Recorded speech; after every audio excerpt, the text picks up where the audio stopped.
very important and interesting roundtable this morning, looking at the increasingly crucial subject of strengthening public employment service cooperation in the context of labour market transitions. This is very much a roundtable, so we're hoping, and I'm sure we will have a very interactive event. We really want to be contributing to the continuing and already very constructive and I think particularly solution-focused dialogue between public employment services and their key employer customers.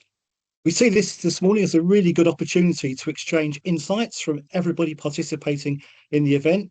Think about our shared challenges. Of course, there are always challenges in a very, very changing labour market environment, and particularly look at practical ways to improve this crucial cooperation.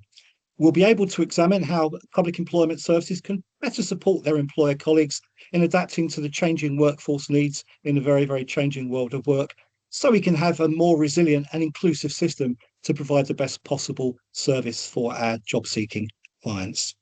We're also looking in this roundtable to contribute to the broader goal of strengthening the very, very important strategic partnership between public employment services and all types of employers, and I stress all types of employers, particularly small and medium employers, to support their recruitment, workforce development needs, and also look at skills planning, which is increasingly important as the skills required for work are changing so rapidly as we are facing so many changes with automation in this fourth industrial revolution. We've got three particular themes behind the exchanges that we are looking forward to this morning.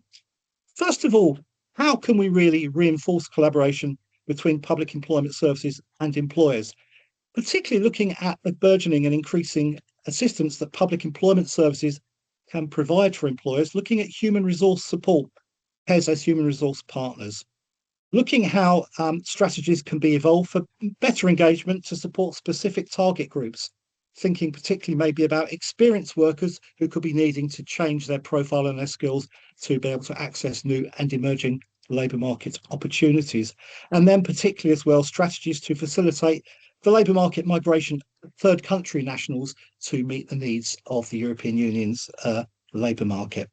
I'd like to start by inviting Director of the Public Employment Service Lithuania and the first Chair of the Public Employment Service Network, Inga Balnanosien, who may not be on visual this morning, but she's with us to give her message, reading it to us, which is fine. So I'd like to, she's actually now arrived on the screen. Thank you very much. She was experiencing some technical problems just a couple of moments ago. So thank you very much. Inga, I'd like to welcome you and ask you to provide your opening observations for participants this morning. Thank you very much.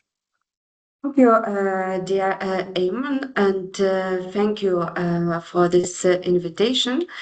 But also, I would like to express my gratitude for the organizers.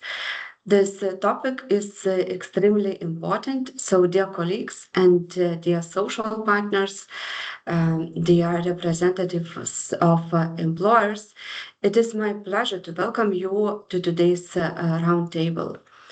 Across Europe, our labor markets are undergoing the fastest and I would say the most profound transformation in decades. The digital, green, and demographic transitions are reshaping the skills needs, changing business models, and redefining the expectations employers place on workforce development. At the same time, labor shortages are now a structural challenge for most member states. In this context, the role of public employment service is also changing and must continue to evolve.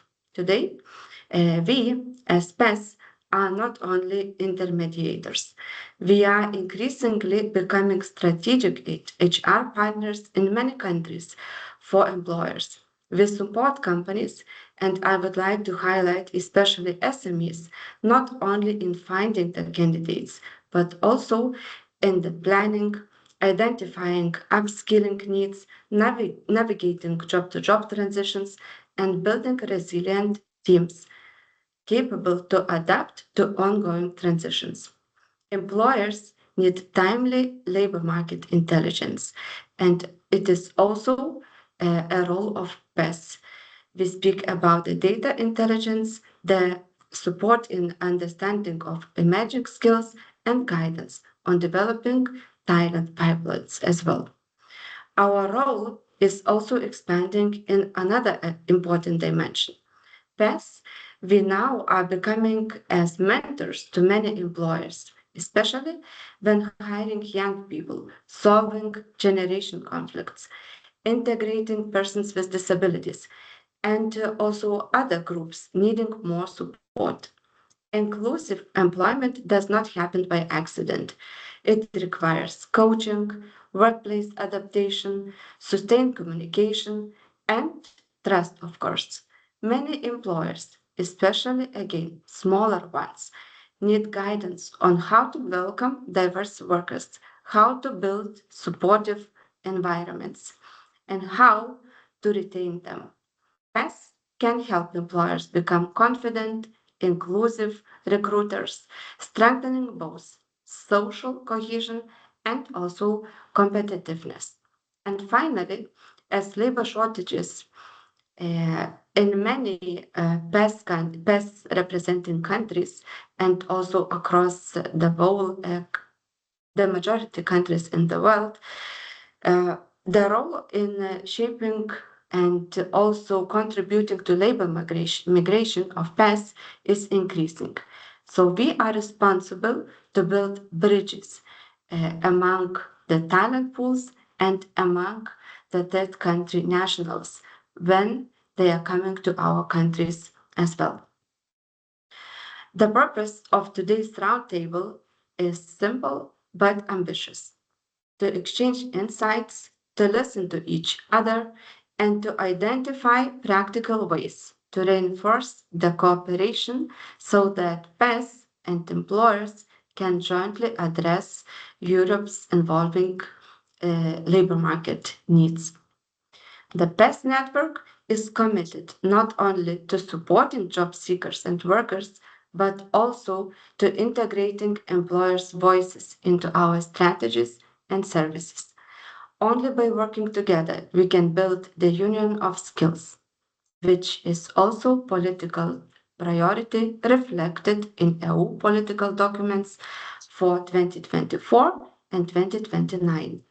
I wish you a productive, honest, and solution-oriented discussion. Thank you for being here and sharing your expertise and experiences. Thank you very much. Thank you very much, Inga, for that really nice introduction, sort of setting the horizon of this issue so nicely for us. I was particularly struck by your reference to an integrated strategy so that we could have confident and inclusive recruitment, which I think is a fantastic vision for the role of public employment services and their partners. For the this morning's event, I'll be co-moderating with my good colleague Luka Chencevic. We're really looking for a very interactive event this morning. We've starting with a panel discussion after Lukács sets the scene for us. Presentations on very practical practices from public employment services employers on public employment service employer cooperation. Some thematic exchanges on how we can have very much inclusive hiring, as Inga mentioned for us when she was setting the scene, thinking about retention issues in this very dynamic labour market, and also the role of labour migration and third country nationals in meeting labour market requirements. We'd very, very much encourage you as participants to reflect on your own experiences. We've got a very broad group of experience, and I'm sure rich opportunities to share that around the discussion this morning, and we'd very much like your input during these exchanges. As we're looking at very much an interactive format today, to ask questions, we'd really encourage you, if possible, to actually raise your hand to join in the discussion. But if you'd rather pose a question in the Q&A, of course, that's possible as well. But I'd really like you to have the opportunity to pose your questions and share your observations yourself. So we're starting in the discussion shortly with a setting scene from Lukács, and I'd like to hand over to him to introduce the subject for us. Thank you very much. Thank you, Eamon. Good morning, everyone. I would like to first thank the European Commission and the PES Network for organizing this important and timely roundtable on PES employers cooperation. I think now more than ever this cooperation is needed to face the challenges of today and in the near future. Having said so, I think that we all know that the labor market transitions are accelerating across Europe. They are not just happening, they are happening even faster. And they are driven, of course, by digitalization, the green transition, but also demographic decline and still persistent skill shortages, as we all know, and we have heard also in the opening speech.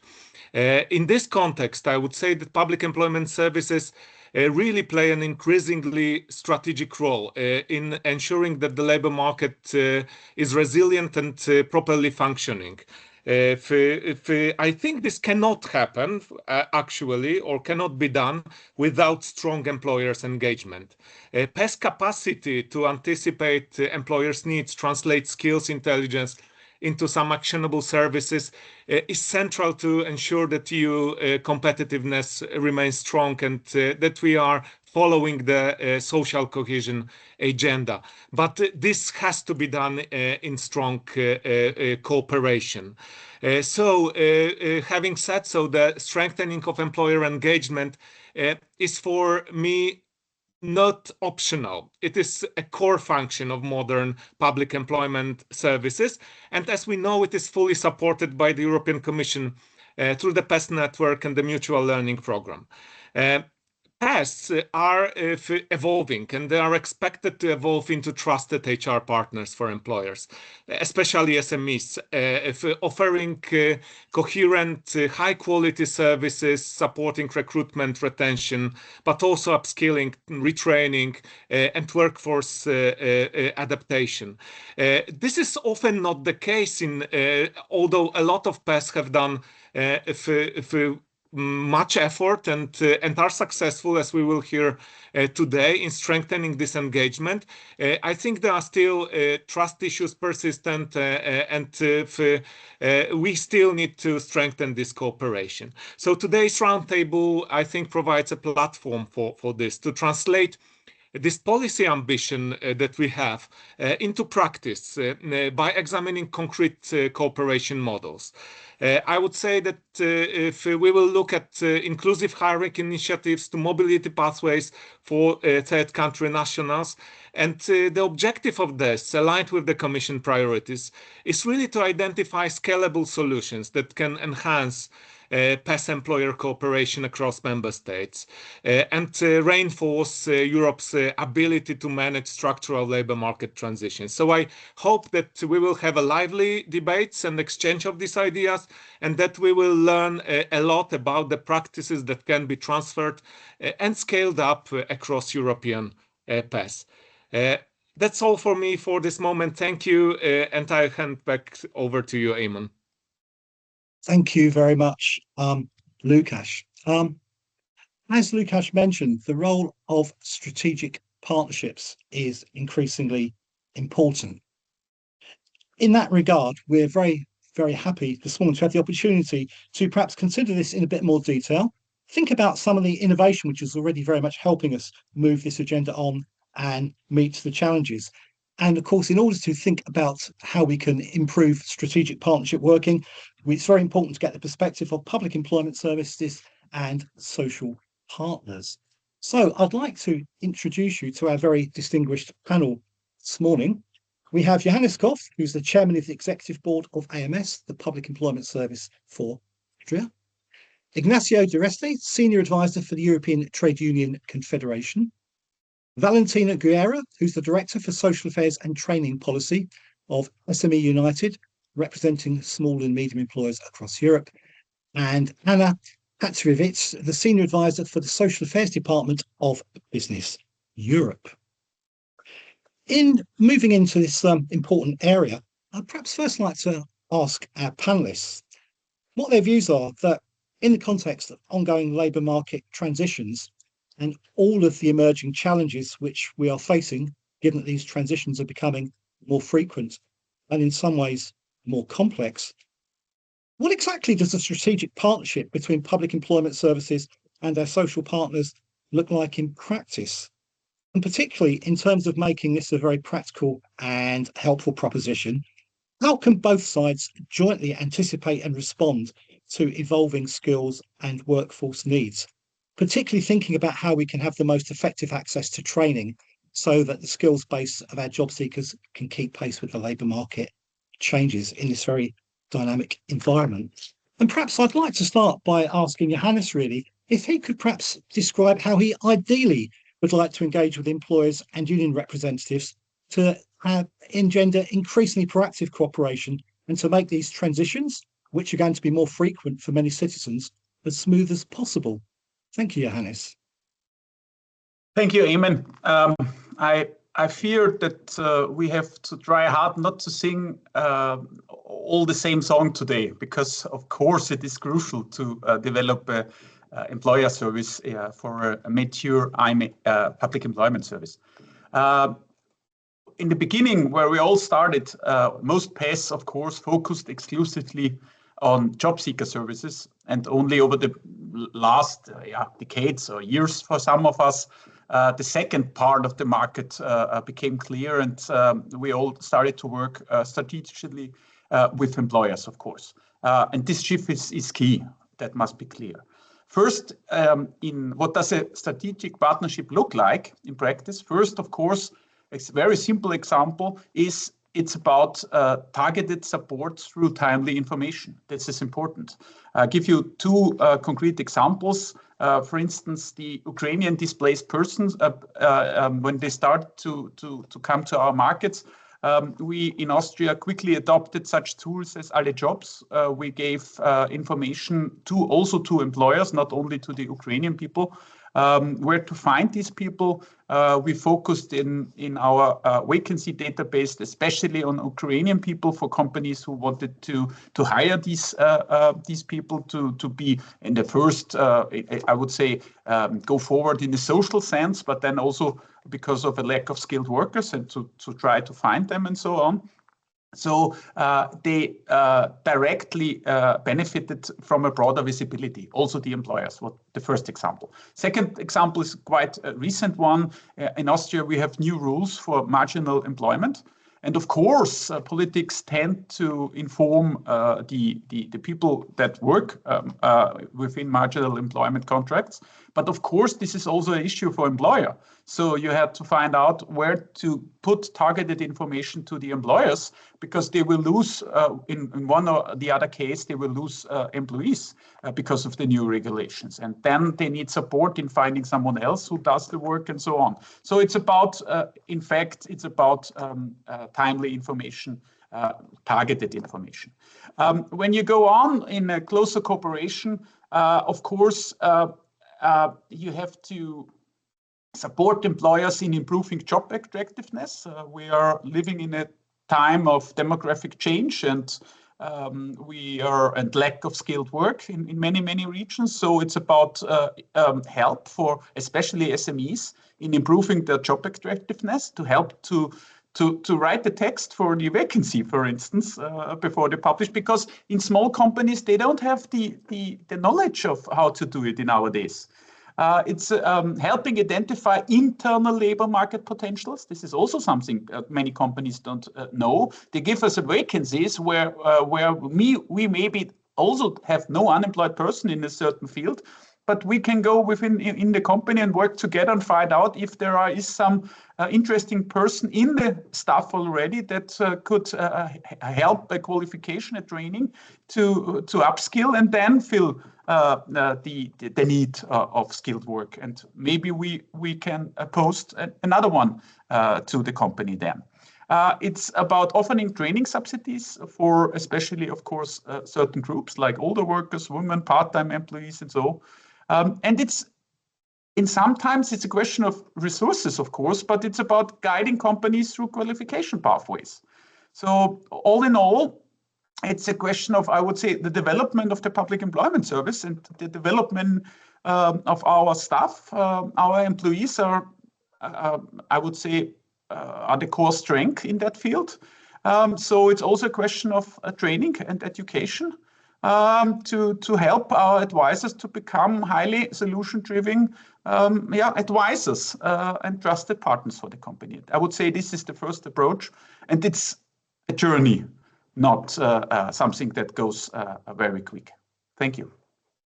Thank you very much, Johannes. I'd like now to bring in our sort of partners in turn, really to comment on what they think from the perspective of their organisations and their members, what they think's working well, perhaps highlighting a couple of just one or two key areas for improvement, and how they think this can help us realise the vision which Johannes has helpfully described for us there. So perhaps Ignacio, first of all, what's working well at the moment from your perspective, and what do you think perhaps would be a couple of things we really could do differently and perhaps a bit better? Thank you very much. Thank you very much to you, and thank you very much to the PES Network for inviting us to this seminar.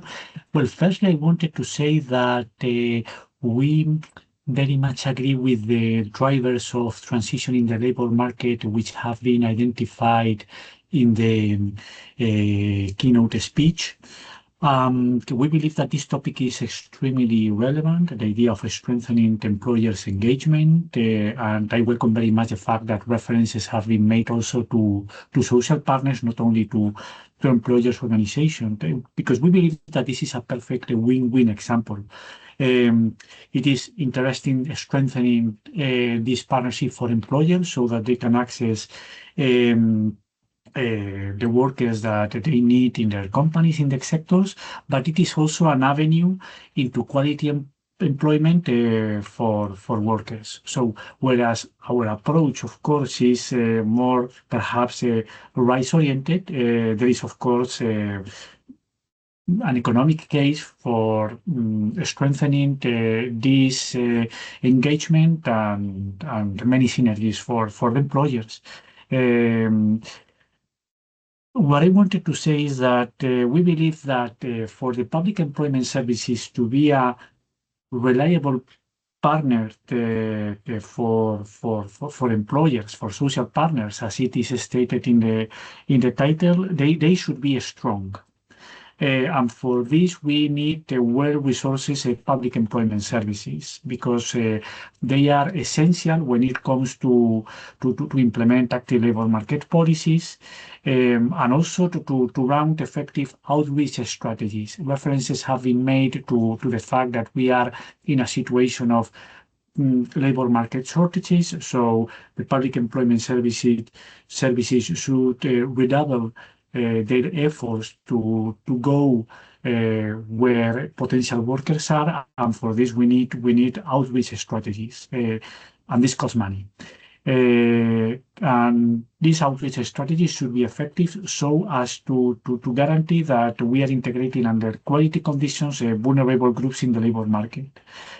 We believe that a strong trade union involvement, together with the involvement of employers, which have already been mentioned, is crucial to respect labor rights and to guarantee that the collective agreement which applies to the sector is respected, so as to support further collective bargaining. But also to identify the avenues in the transition, because we, together with employers, are very well located in our sectors, in our companies, to identify the potential niches for workers when helping them, accompanying them through the transition. Active labor market policies should provide tailored support, and this includes counseling, mediation, subsidized employment as well, and other tools to facilitate labor market integration and smooth job transition. So again, for the public employment services to be this effective, there is a need to provide a stable financing to deliver the necessary services and safety nets. Thank you very much there, Ignacio. So yes. I'd just like to bring in Anna to respond to a couple of those points there. Again, very interesting. You mentioned the need for strengthening PES capacity, a point made by Johannes there. The role of kind of managing transition pathways, as Johannes referenced as well, and particularly the need to outreach to those furthest from the labour market. Anna, from a Business Europe perspective, have you got any observations on what's going well with the strategic partnership at the moment, and maybe a few things that you'd like to see done a bit differently to realise the vision that we had from Inga at the start of the meeting? Thank you very much. Good morning, Valentina. It's okay for you that I go first? Yeah? Yes. Okay, yeah, of course. thanks. Yeah, yes, Okay, yeah. excellent. Thank you very much for having us in this discussion. It's as Łukasz said, very timely and important discussion. We do operate in a very tight labor markets with many labor shortages across all skill levels, all sectors, and we are open to diverse ways of attracting, recruiting, and retaining talent that we need. And of course, PES are crucial partners in this endeavor. What works? So to start with the positive examples, we observe that targeted actions at the regional, local level work quite well. A good example would be France. In 2001, the government accepted the plan to reduce hiring difficulties, where Pôle Emploi was a strategic partner. And among many activities proposed within this plan, one that was very interesting for employers was a simplified procedure to validate job experience. And this is very important, especially for those people who are further away from their labor market or have a long break in their professional career.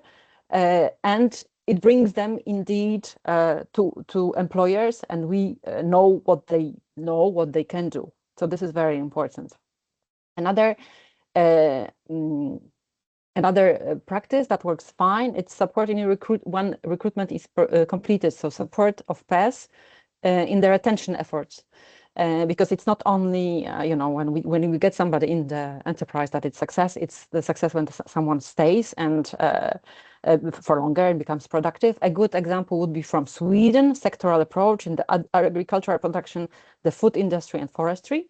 And there were two crucial elements. The first, at the beginning, was a in-depth business analysis about companies' goals and the direction of development, and then supporting retention, which quite interestingly is perceived as a part of a recruitment process. And I think it should be more and more perceived like this. And I was very happy to hear from Johannes that indeed now PES plays an important and play an important role at the fringes of the recruitment process. So outreach and then the retention. These two stages are very crucial. And last example of a good cooperation is exploring, whenever possible, because I know it's different in different countries, exploring public employment services and private employment services cooperation. We have a great example from Austria, and cooperation between AMS and Deloitte to deliver on-demand organizational impulse contracting. And I love this example because it's about small ski school in Styria that had 20 people.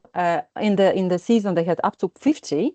And the issue was the capacity, of course, in high season and daily between 9 and 1, when there was the most demand for ski courses. And as Johannes said, in this example, there was really consulting or advice given as to the operation, but also how to market recruitment. And thanks to this, the change in the approach, a new pool of applicants have been tapped into, women who wanted to work part-time. And so that was a very successful example. What can be improved? I would say that the picture is not that rosy because still in majority of cases, employers look at the cooperation with PES Network as something of the last resort, unfortunately. And very often they have stereotypical image of rather rigid structures, which clearly it's not the case. So I would say the things that can be improved, it's the perceived speed of reaction. You do react quickly, and we think you're not quick in adoption. Perceived administrative burdens in cooperation with trade, with public employment services, and also the accuracy, quality of offered services. And I'll stop here. Thank you. Thank you very much indeed. So again, very interesting perspectives again there. Thank you very much, Anna. Looking at a sectoral approach, we need to really think about outreach, particularly those farthest from the labour market. And we really do need to challenge some often kind of perhaps incorrect perceptions about overly bureaucratic services which discourage employers from working with us. Thank you very much indeed. So moving on again. So Valentina, from the perspective of your group, the small and medium employers, such an important group of the employment market around Europe, what do you think's working well, and what would your small and medium employers like to see perhaps changing going forward? Thank you very much.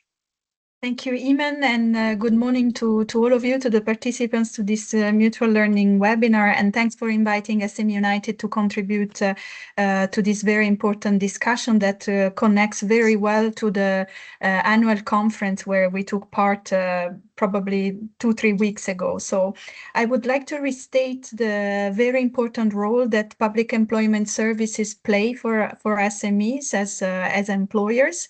And there we are really happy to have this discussion now, because going forward, SMEs will be in need of more and more support for the recruitment processes, and also for training, for access to training. So let me start by saying that an effective cooperation starts with proximity and accessibility. And what we mean by that is that the public employment services should operate as much as possible closer to the local labor market, with contact points that understand the specific constraints that SMEs face, including their limited time, the restricted human resources capacities, as Johannes mentioned, and also the various administrative requirements that they have to fulfill. We do recognize let's say the positive impact of increased employer outreach also via digital tools. However, our members continue to report that these tools sometimes remain too generic, not intuitive enough, and not adapted to the daily operational need. Also, what looks in practice, it's forward-looking skills intelligence. My colleagues Ignacio and Anna already mentioned this, so it's also from our perspective very important. It's key to help in the assessment of regional and sector-specific skills needs. Also providing early warning mechanism and accompanying the transitions and the restructuring processes. I mean, in terms of SMEs, we don't really talk about restructuring, because SMEs are more impacted in the supply chain, in the value chain, but there is an impact of restructuring also on them. So we prefer to use the term accompanying these transitions. And therefore, to achieve a good skills intelligence that would support the specific needs in green, digital, and also facing the demographic transitions that we are having. Another element is that the training design must be a collaborative exercise. What our members give us as feedback is that there is a mismatch between the curricula in the VET pathways and what companies really need for their business activities. So co-designing also these processes based on forward-looking skills intelligence would really be helpful. And I would like to conclude on the point that Johannes mentioned this in his intervention, how the public employment services can play the HR role for SMEs, because it's true that SMEs would need also support for writing their vacancies, trying to identify also what type of working conditions they need to offer for a specific job description, what is a bit the competition of the other companies in the local area in the same sector of activity. So all these elements would be extremely useful, and also to give feedback on why some recruitments do not are not successful. So that would be really helpful for them. And I will stop here for now. Thanks. Back to you, Iman. Thank you very much, Valentin. Very interesting perspective from the small and medium employer labour market view there. I'm very much interested in your view about accompanying transitions and your observation about proximity and accessibility. And I wonder if that means that for certain SMEs, the digital world we're in is not necessarily the default approach that is going to be in the best interests of your members, and also avoiding generic solutions, particularly when you've got some small employers with very particular businesses and very particular recruitment requirements. Perhaps moving the discussion on following those very helpful opening comments. Very interested, and I'm sure all of our participants would be as well, to know what is it that's preventing public employers from using public employment service recruitment support at the moment? And developing something that you've already mentioned in your opening comments, really, how can the public employment services better demonstrate the clear value they can add and encourage stronger employer engagement?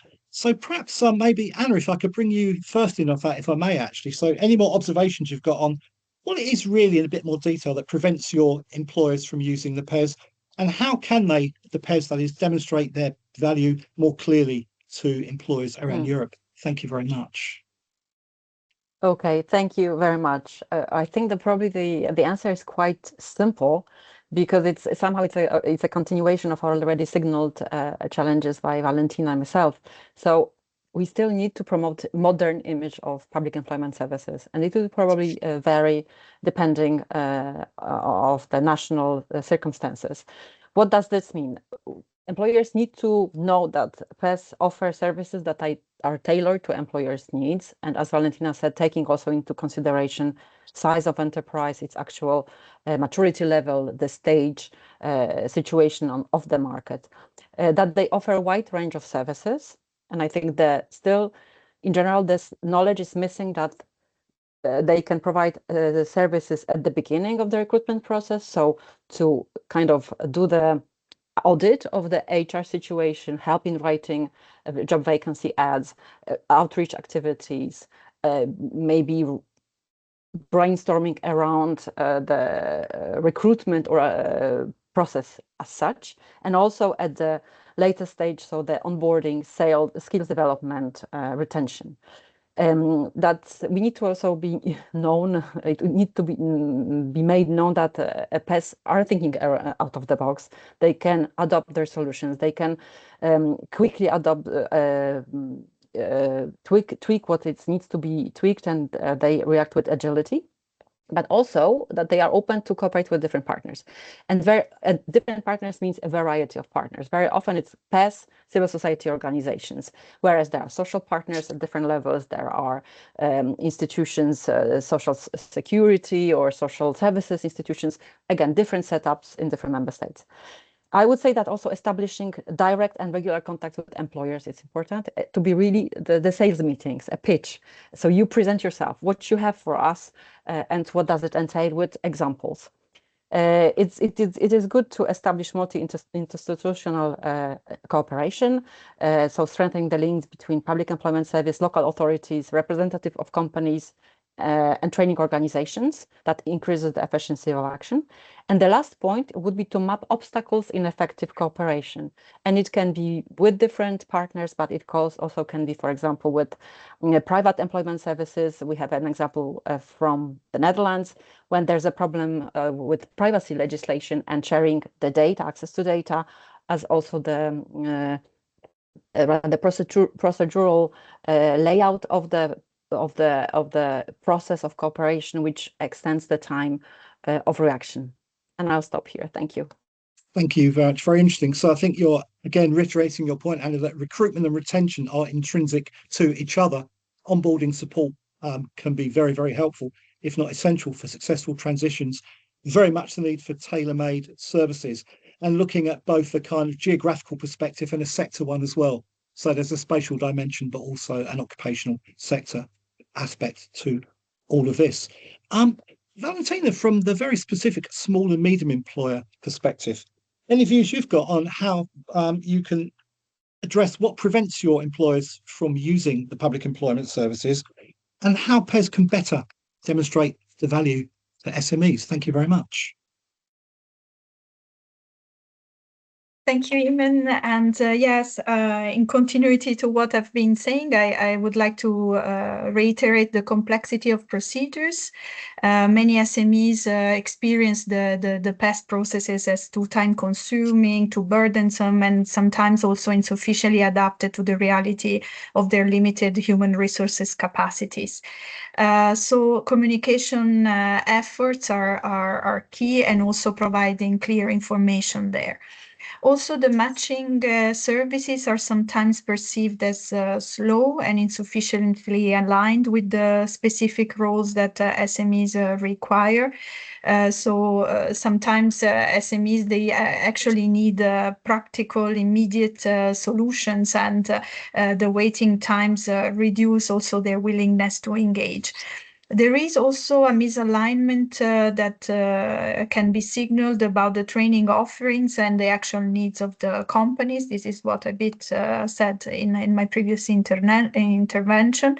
Sometimes these programs are too broad, too focused on theory, or too time consuming, or not adapted to the working times of SMEs, because I would like to recall that one of the main obstacles for SMEs to take up on training is the how to cover the absence of a worker during the training hours.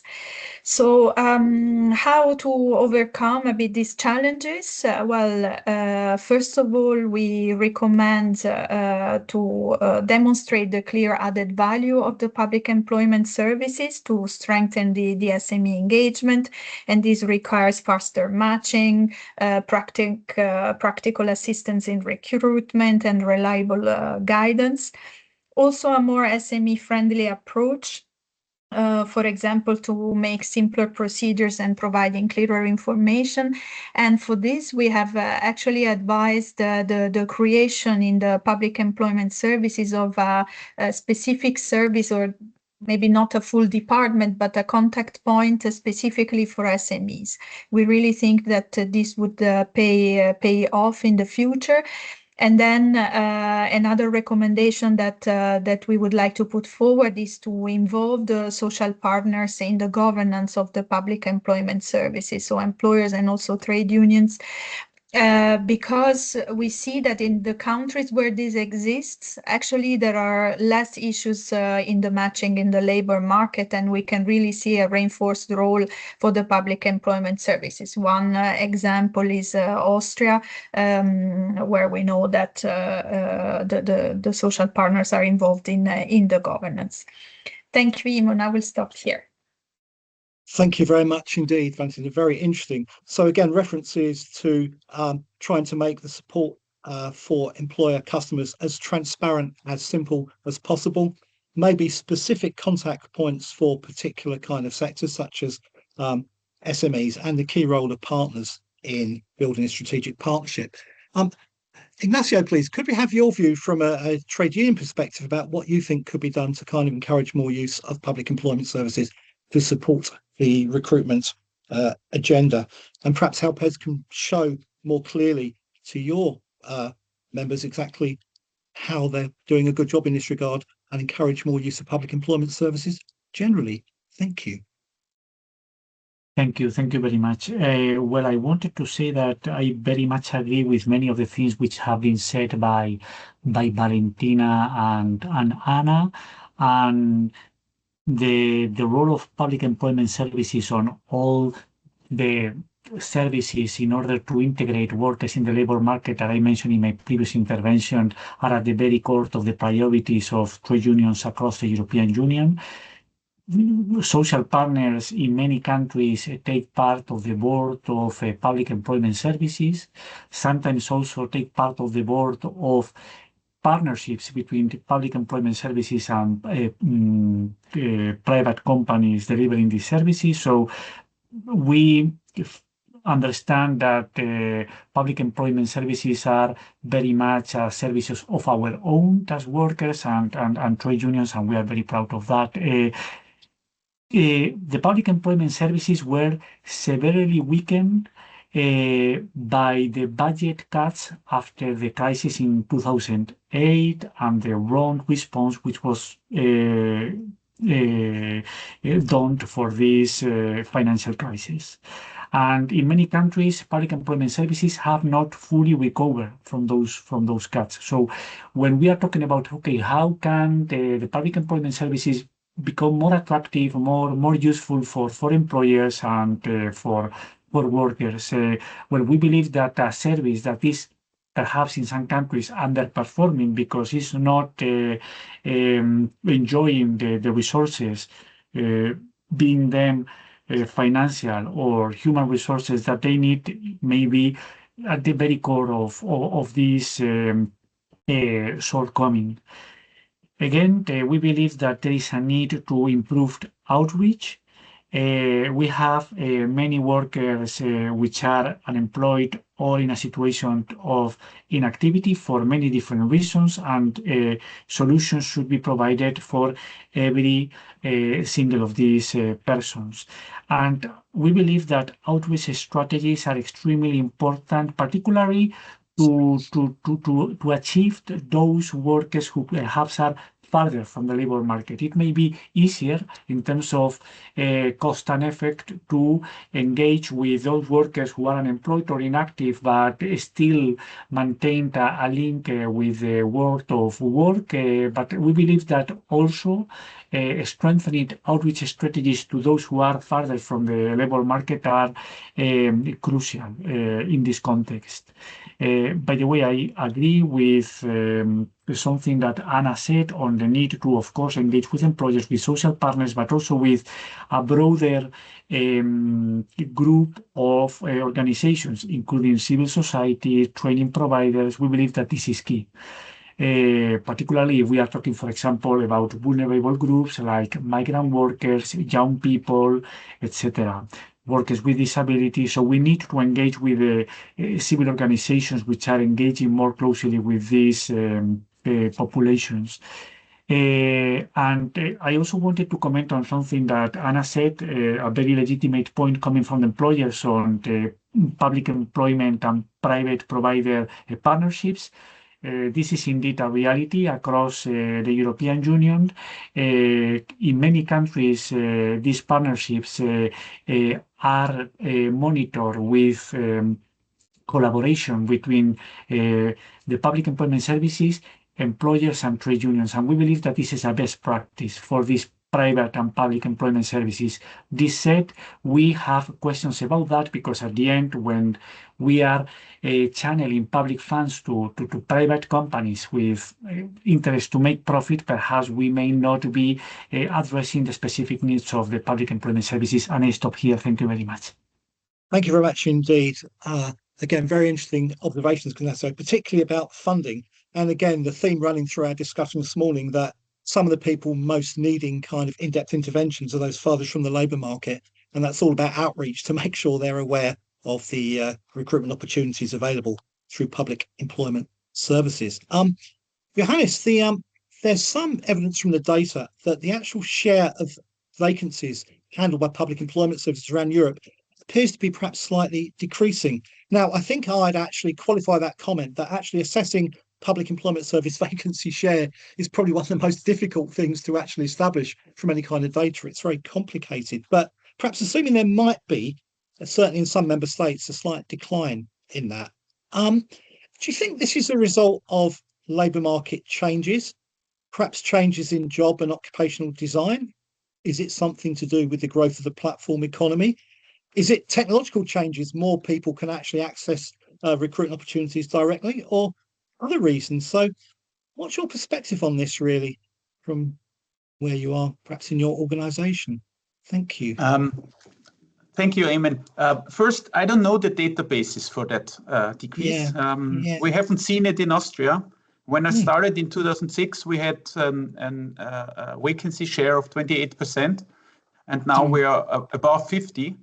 So every second vacancy is posted via the public employment service, but I don't know the European figures. I would assume it's a question of resources, because building up and keeping up a good employer service is staff intensive. But unemployed people proactively come to the public employment service, but there are two additional target groups, I would say, and this is young labor market entrants and employers for whom PES must actively compete. Which means in these areas, we are in a real marketplace alongside with private providers and other actors. So we are in a competition, and it's very simple. In that competition, you have to be better to stay on the market. It's quite simple. As I said, we have a strong strong position in Austria. We measure with a lot of key indicators. One, of course, is the customer satisfaction of employers, where we are still constantly reach over 80% on a positive 1 or 2 on a 6 level satisfaction. 80% say we are satisfied with the public employment service. This is the first thing we measure. The second thing is, of course, the vacancy share. We measure it which the share of job vacancies that are filled with the support of the public employment service relative to all new employment registration recorded by the Federation of Austrian Social Insurance Institutions. So we measure slightly above 50%. And the third thing we measure is how many companies interacted with the public employment service at least once in the last year. And we compare it to the total of active legal entities in Austria. Active, we say, that hire one person over the year. On that share, we have a cooperation rate about 28%, which is too low.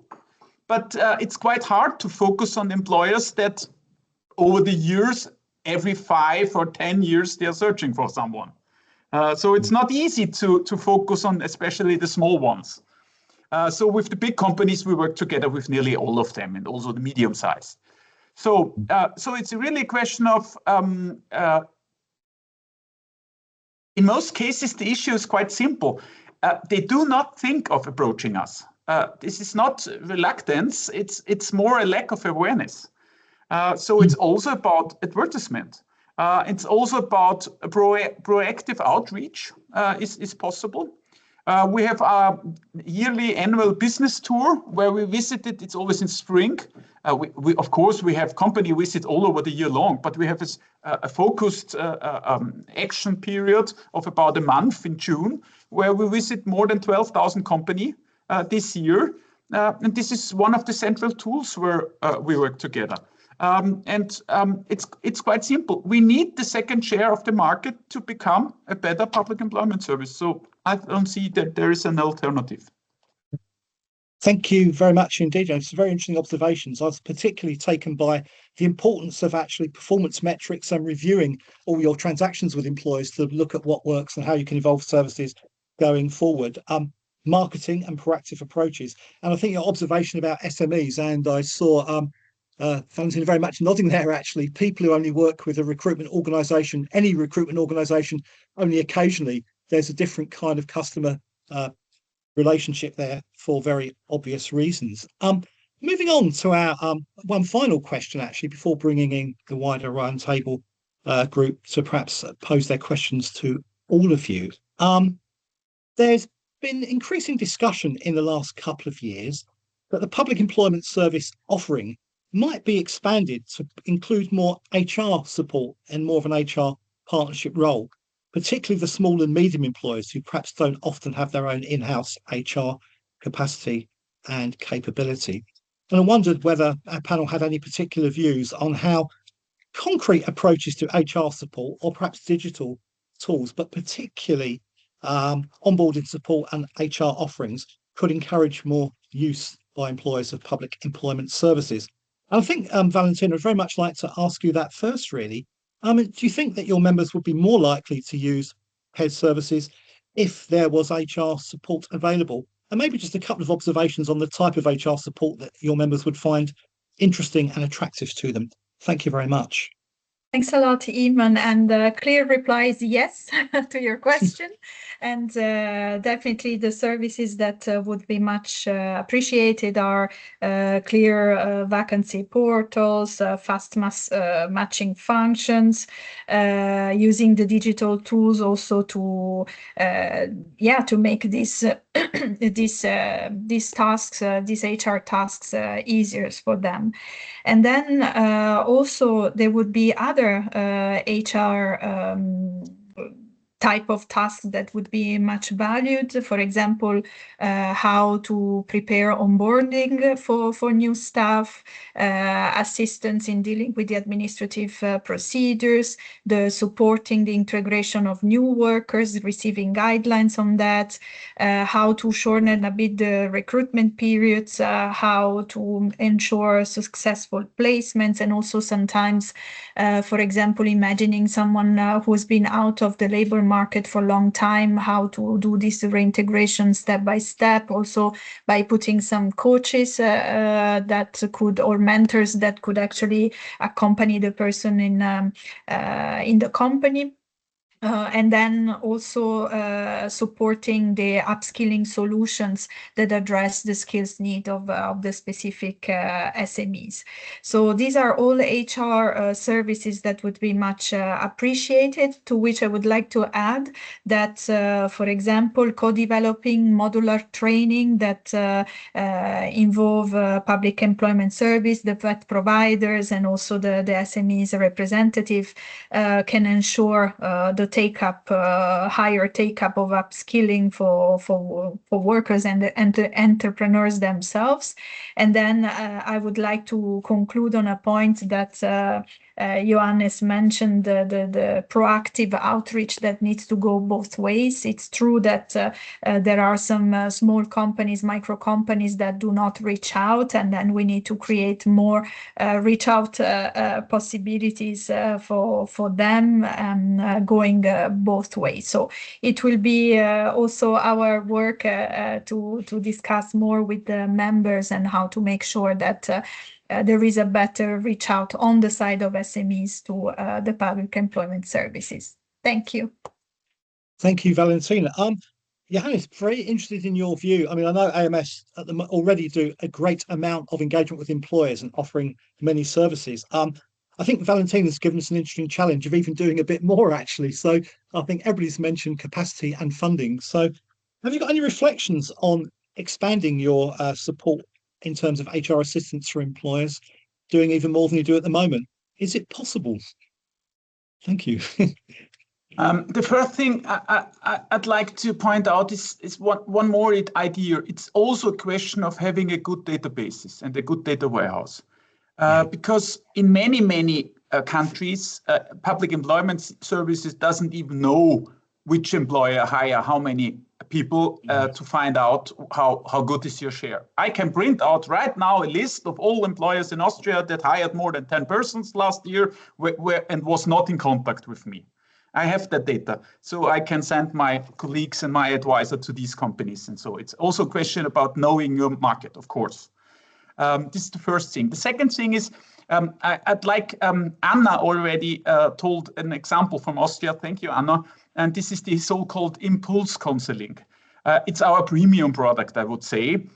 We do have a counseling program where we have really a strategic high-value enterprise consulting. We pay up to 10 days of professional counselors in the field of future skills, improving retention, managing demographic change in the company, not on overall, but concrete in your company. When does who retire, how to fill these vacancies then, how to plan, and so on. These are things where especially small and medium companies don't have the expertise and also the staff for an HR development, I would say. We use this consultancy for hiring, leveling up their employer attractiveness, for integrating labor market target groups. We did an research about this consulting program, and it is highly effective. For instance, first, of course, these companies work together with the public employment service the next 20 years because they are so satisfied with us that they are really, they love it. The other thing is, but also we found out that they suddenly hire older people or they hire part-time females after the baby leave, maternity leave, and so on. So they change even the way how they fill their vacancies. So it's also for our employee from our owners for the employee side, the trade unions, they also are satisfied with the program, although we use financial we use budget for giving advice to companies, but even the employee organizations like these programs. And of course, there are other points that you could work with. It's self-service matching tools for smaller one. It's digital guidance material with short videos, learning nudge, a checklist about onboarding, about HR development, small pieces for small companies. And of course, it's the last thing, be on social media, do marketing. This is a question of staying in contact with companies. LinkedIn is a good channel for HR work, for instance. So yeah, it's a question, as I said, of competing on the market. Thank you. Thank you very much. Picking up on your comments, Ignacio, about digital tools, Ignacio, I'd be very interested to know your perspective in terms of the overall way that perhaps more use of digital tools can improve services for job seekers. I mean, obviously noting your comments that some of the people furthest from the labour market need a different type of support potentially, but perhaps if you've got a couple of minutes of observations on how more use of digital tools or different types of digital contact methods could help improve overall services from a job seeker perspective to access vacancies. Thank you very much. Thanks to you. Well, firstly, I wanted to say that I very much agree with what has been said before on the proactive outreach support. When it comes to digital tools, we as trade unions, we are in favor of digitalization in its many facets. But of course, when we are talking about human-centered and fair digitalization, so we acknowledge that it brings many advantages to the world of work, and this also refers to public employment services and transition, job seeking, etc. However, we have two major concerns. The first one, and you have already referred to this, and thanks for that, is accessibility. Because if we are talking about outreach and accessing to groups which may be in a situation of vulnerability, digital tools can become a barrier. So there is a need to facilitate the access to the digital tools to these particular groups. And then the other concern is the respect to fundamental rights, because we are talking about very sensitive data of the workers and the job seekers. So this data should be protected, but also the public employment services and private providers as well, they should avoid any discriminatory use of digital tools, particularly artificial intelligence tools. And something which is very important is that these potentially discriminatory practices may not be performed with willingness. I mean, it can be inherent to the very tool. Because artificial intelligence, again, we support it, but when human-centered and fair, but can be a trap of bias if it is not corrected in its functioning.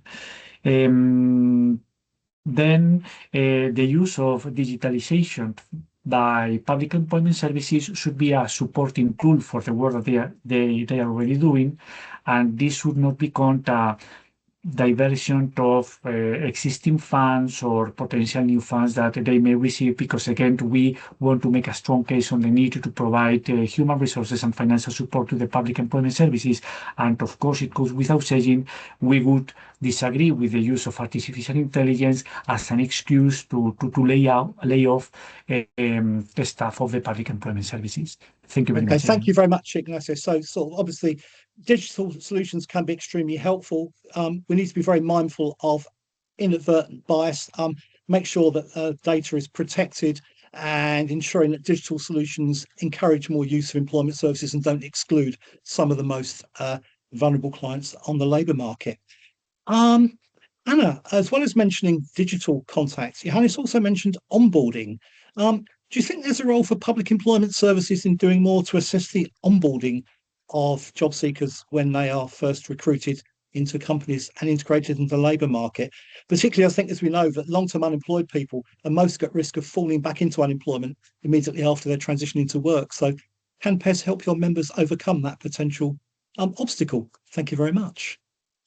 Thanks, Fiamma. I think it's an excellent point, and somehow I've already mentioned that the help or support services on the fringes of recruitment process, so at the very beginning or at the very end, are crucial. So indeed, onboarding, supporting onboarding, delivering onboarding, or just guiding companies to design their onboarding programs would be highly appreciated. And I think it's a great idea. There would be different aspects of it depending on the type of a candidate. There are different probably onboarding challenges related to different underrepresented groups or vulnerable groups. So there will be different onboarding needs for someone who has been long-term unemployed, and different someone who has been working but has to upskill or reskill significantly. So indeed, there is a room for that. I think it's very important to make companies aware that these services exist, that they can be either provided or they can be designed together with the companies, or the companies can profit from guidance in designing their own solutions. I think it's also about the speed of flexibility in tailoring the onboarding programs to the employer's needs. Valentina has been mentioning it. And one aspect in onboarding or recruitment more general that would be crucial for employers is the aspect of skills, qualifications, recognition. Because if PES can do something regarding this, especially in the context of third country nationals, we will be discussing this later, this is crucial because this is an element that is hugely missing by employers. There are different ongoing works at the EU level to propose a framework for recognition of qualification skills, but it's still not alive. And any solution at the national level, even temporary recognition scheme, or I don't know how to say it, something that would make the skills qualifications of people, job experience more readable for employers, possibly sector specific, that would be really greatly appreciated. And last point, also on onboarding that or other support that PES could offer is the practice audit. So looking at the tools that the companies are using, including digital ones, practices, to kind of brainstorm around it, maybe do a little bit of an intellectual sparring, whether they are still up to date and relevant. Also, in case of employing the persons with disabilities, helping to guide employers around reasonable accommodation. Thank you very much. Thank you very much. And thank you all very much for those very insightful and interesting observations. We've now got about 7 or 8 minutes for questions from our roundtable participants this morning.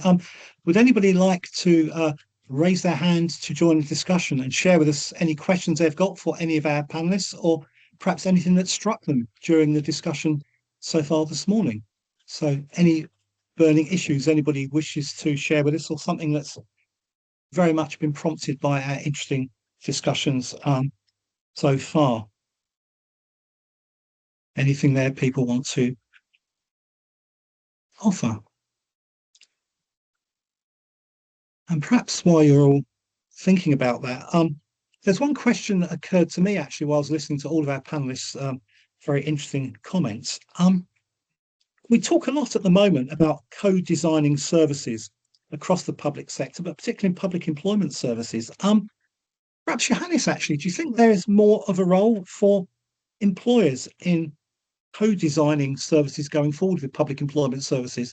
And perhaps you may be doing some of this already in your organisation, but perhaps have you got a view for perhaps just a minute about the role of the employers in designing how PES deliver the offering?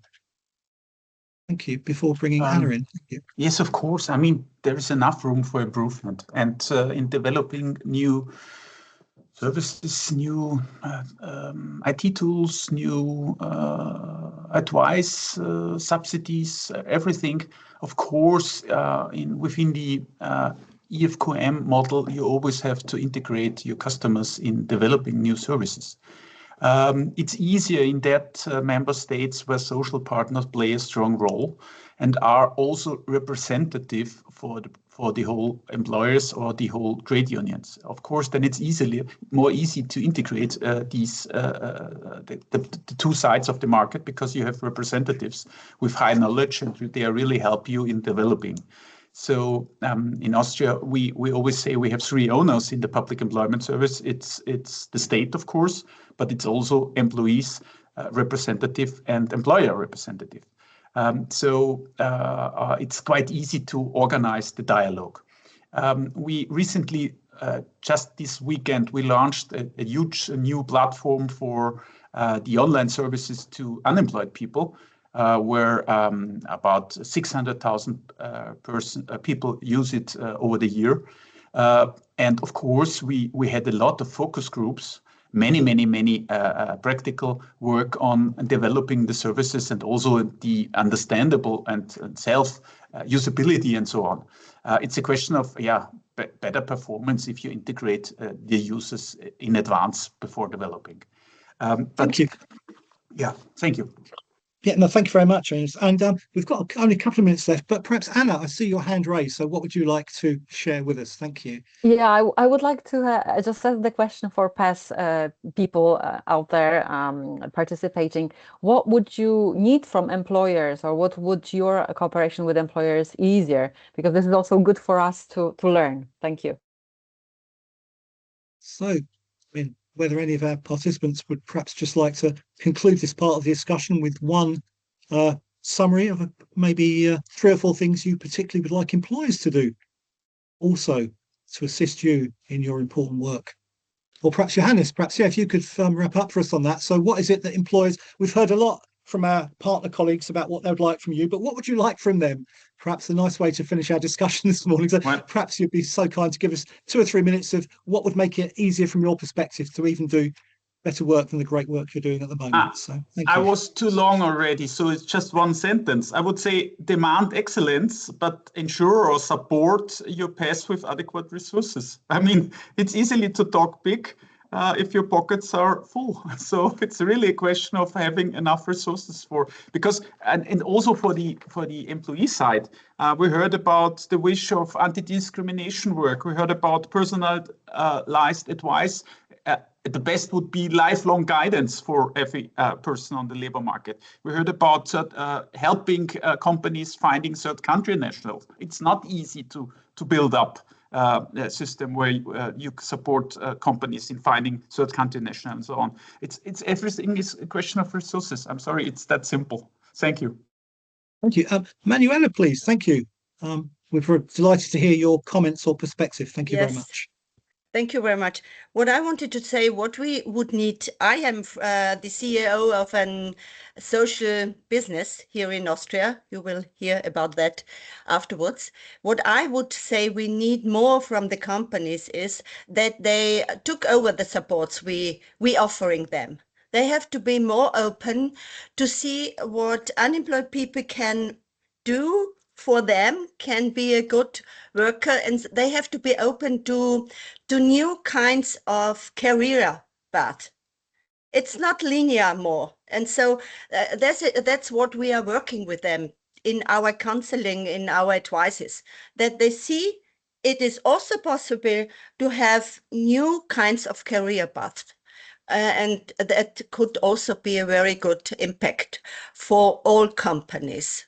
Because these people, they have more, how to say it in English, more, they have more experiences in different phases of life, and it's necessary. For example, to be a time at home with children, men and women. This is what they got a lot of skills there. And it is to think about how we can include them in the labor market more to see that. Okay, thank you. Thank you very much indeed. And I think that's a very, very nice note to conclude this part of the agenda this morning.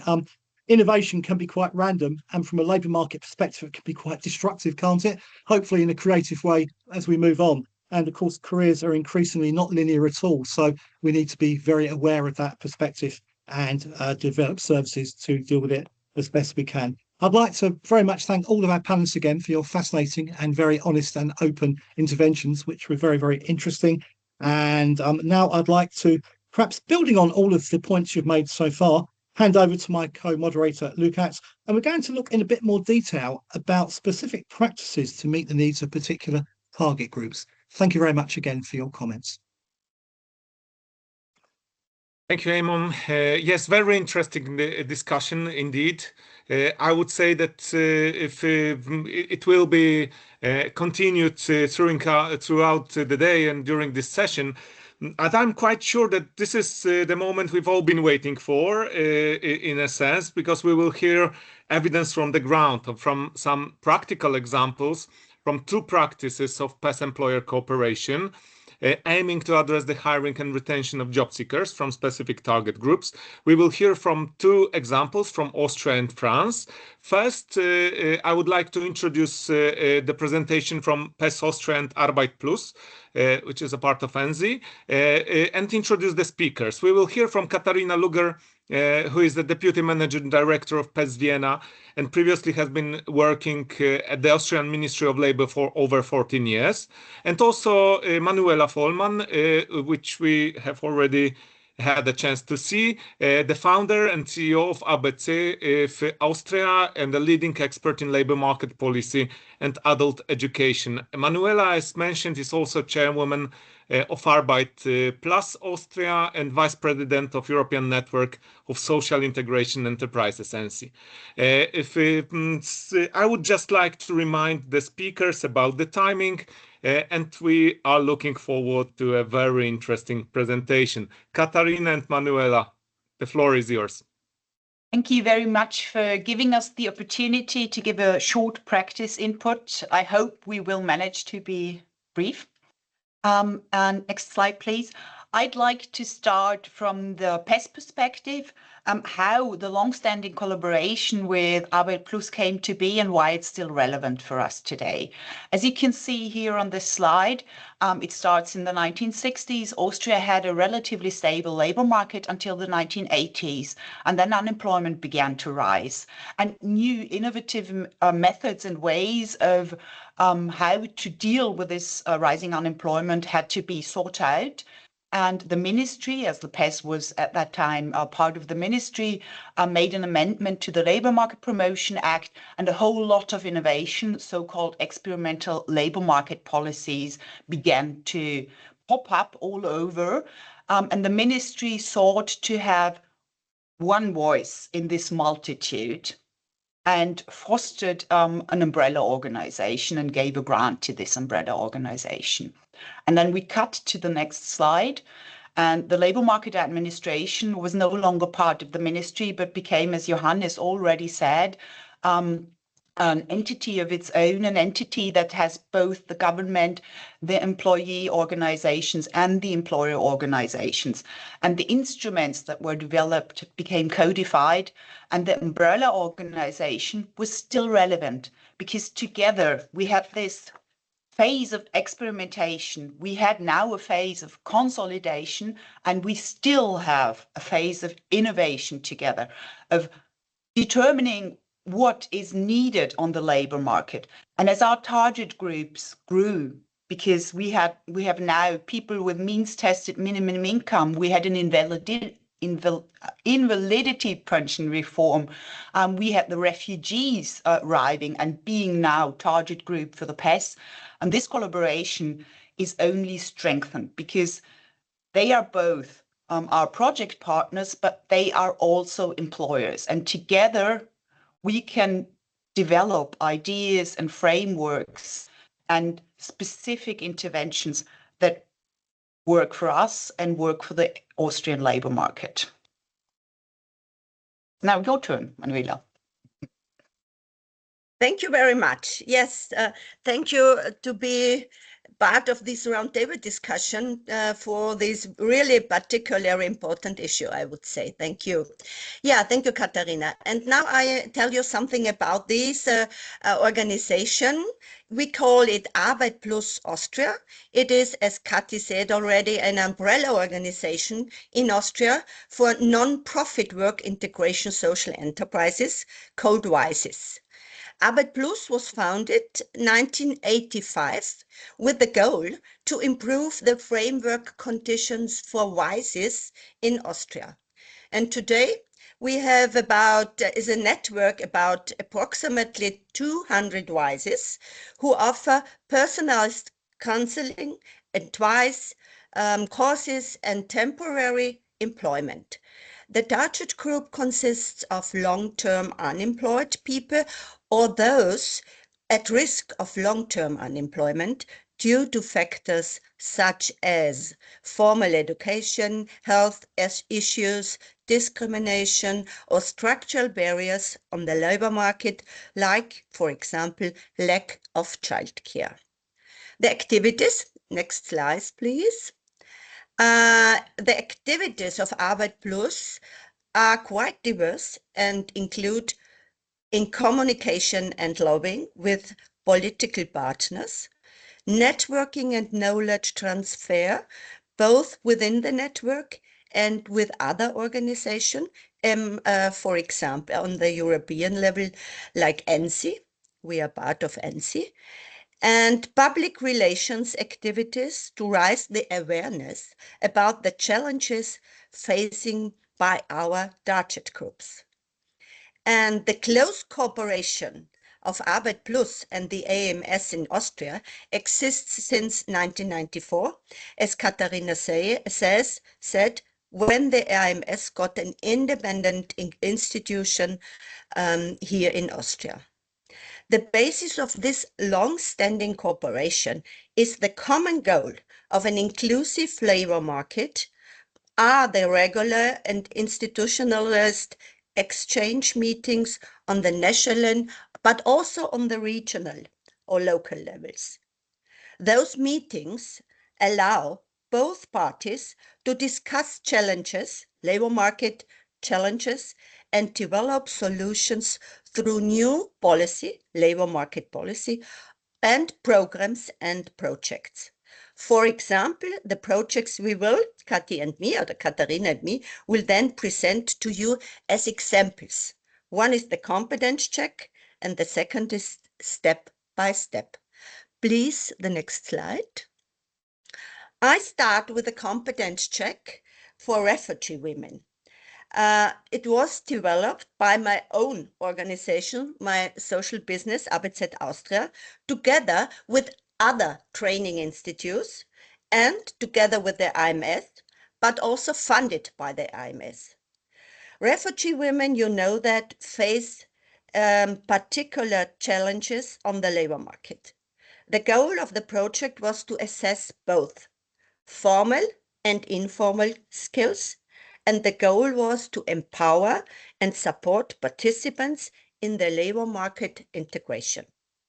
The program consists of individual coachings, where we focused on women's potentials, and on the other hand, group trainings covered more general topics such as Austrian labor market and also living in Austria, living in Vienna. And this is very important for your issue. We worked very, very close in cooperation with companies, with profit companies. And the very special of this course or this program was that all our trainers were native speakers. And this was really crucial. And after the pilot phase, ABZ Austria proposed improvements to the IMS. For example, we said it's necessary to have more weeks to work with the women. And what did the IMS? They agreed. And so the program could be further improved. And I will tell you two examples of women from the competence checks. The first is she studied in Iran and she worked as a psychologist there. In Austria, her degree was not recognized. Through the competence check, through this course, she found a job in homeless assistance where she could use her knowledge too. And the second practice, or the second, sorry, yes, now this is the next slide. The second woman I want to introduce you is, she was from Afghanistan. She was non-alphabetized when she came to Austria. She now speaks German at the B1 level. And initially, she wanted to work as a cleaner often the people, they want to do that, also women, because they don't speak the German very good.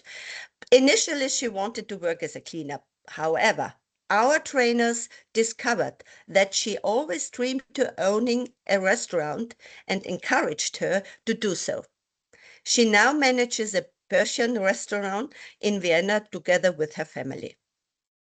And at the end of what I want to say is, IMS Austria and Vienna and ABZ Austria, we were jointly awarded by the United Nations Public Service Award. Johannes and his colleague and me, we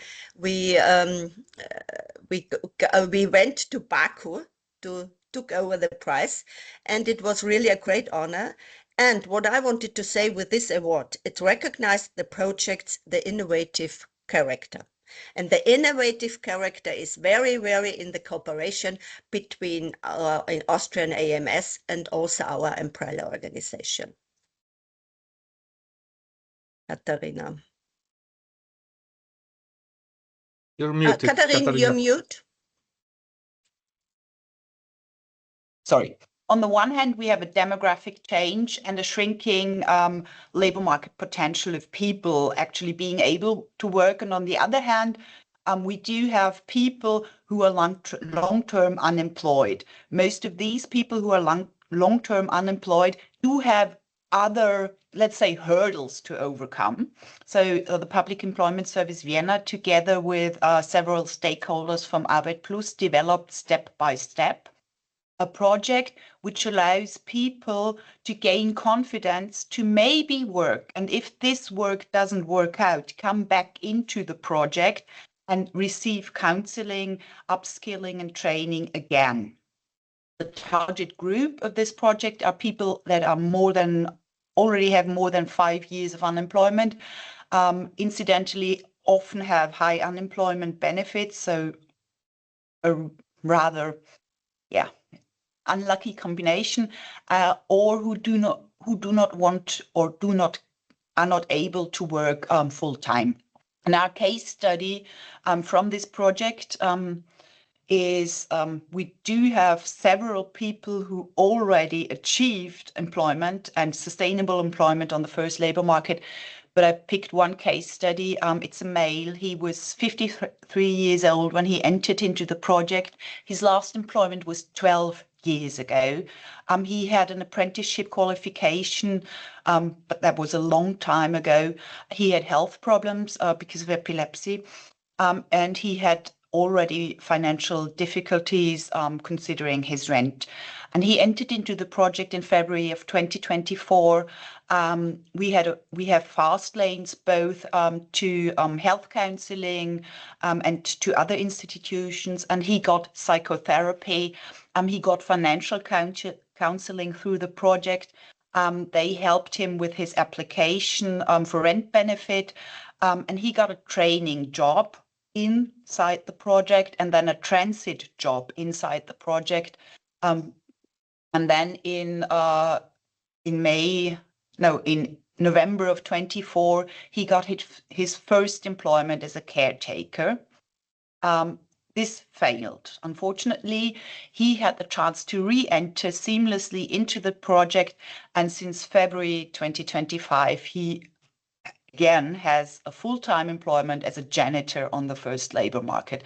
And there are several other success stories that showed us that both for the employers willing to risk the chance and for the unemployed person seeking employment, this continuing counseling and this mentoring helps. It is, as Johannes already said, a question of resources. It's a rather small but rather successful project, and we are proud to have developed it together. Okay. And the last slide now from me, I want to tell you a little bit about how all the stakeholders benefit from the collaboration work we presented to you. WISEs benefit from networking opportunities and having an organization that represents their interests to policymakers and to funding partners. Politicians and the AMS benefit from being in close contact with practitioners, as this allows them to detect problems and challenges at early stages and jointly develop solutions. Furthermore, having the network as a single point, as Katharina says already, of contact is more efficient than discussing the problems with each WISE individually. And last but not least, employers get access to skilled workers who might otherwise stay outside of the labor market. However, it is also in the responsibility of the employers to see the potential in applicants who don't have linear educational and career backgrounds. In conclusion, the long-standing cooperation shows that mutual trust and collaboration between stakeholders supports the integration of disadvantaged individuals into the labor market, which benefits society as a whole. We consider the program as a success both in terms of empowerment of refugee women and also step to step, and in terms of cooperation between the AMS and Arbeit Plus Austria. Thank you for your attention. Thank you so much. Thank you so much, Katharina. And thank you so much, Manuela. Very interesting presentation, and a reminder that the PES also has a special mission to help everybody, and also those in less favorable situation than for sharing the success stories. Just as a short information for the other participants, please note your questions or post them in the chat. We will have the possibility to address them during the next session on the thematic exchange. Thank you again. And I would now like to invite the second presentation, the second speakers that will present, sorry, I will not test my French, Zero Long-Term Unemployment Territory, TZCLD project. Victoria Basurto is the head of research and evaluation monitoring at the Association of TZCLD. Creating, developing, and employing the research strategy of the National Association. And then we will hear from Frederic Timlet, director of the PES at the PES Hasenbrook, France, expert in management and international cooperation with over 20 years of experience at the French PES. So please, Victoria, take the floor. Thank you. Good morning, everyone, and thank you for the invitation. Next slide, please. Territoire Zéro Chômeur, it's a French project. It's a social innovation project, which is built with people deprived of employment at a territorial scale. The starting point of the project is the French Constitution. So each person has a duty to work and the right to employment. And what we can see is this right to employment is not effective for all in France, but also in Europe and elsewhere. It is based on 3 beliefs. Nobody is unemployable if the work is adapted to the person. There is no shortage of work, because what we can see at the territorial level is that there is a lot of useful activities that can be done if, of course, profitability is not the only determining factor. And there is no lack of money, because we are convinced that keeping people unemployed costs society more than creating jobs. Next, please. Implemented in France since 2016, the project allows 7,100 people to get out of employment deprivation. 4,090 of them are hired now in the 91 companies for employment purposes that have been created in 83 territories in France. Maybe underline that 31 of those persons that what we call the willing people at the territories find a regular employment outside the project, which means this territorial cooperation might help them to get a job elsewhere and to help also the enterprises in the territory. Our methodology must be adapted to each context, to each territorial context, if we want the project works. And we think that it's this adaptability that makes the project work at an international level. It is scaled up now in Belgium and in Italy. Next, please. I will let you familiarize with the characteristic of the people and activities that are created in the company for employment purposes. And I would just to highlight that within the project, there is no selection hiring. The companies for employment purposes hire in an ordinary permanent contract with choice in working hours. And these companies are the companies from the social and solidarity economy. This is what we call the job adapted to people. Next, please. As I said before, the project follows a territorial development strategy that is managed by the local committee for employment. These committees are made by political, social, economical, and employment partners, of the territories. All of them sit in this local committee for employment. It coordinates the actors of the experimentation and offers a support to the person deprived of employment in the territory, and often works in a finer way or in a scale than the public employment services. So we are complementary. Next, please. So as I said before, the public service employment is one of the most important partners at a national and territorial level. As you can see, we have created at a national level the toolkits with France Travail that helps all the agency at a national and local level to understand and better understand the project, and for the projects to see how we can cooperate better to help people, to create activities, and to create the dynamic we need to cooperate together at a territorial level. I'm not going to make all the details about this. If you have questions, maybe you can ask them later. I just have 6 minutes. So next, please.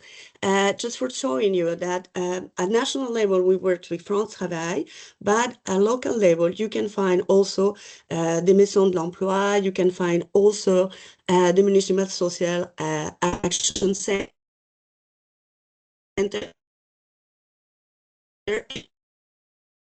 to better understand the needs of the people that are get into a project.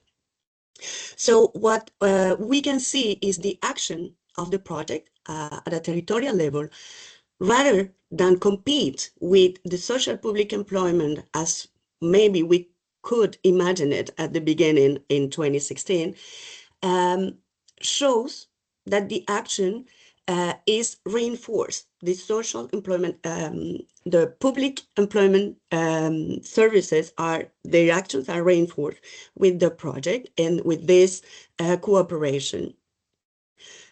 Last, please.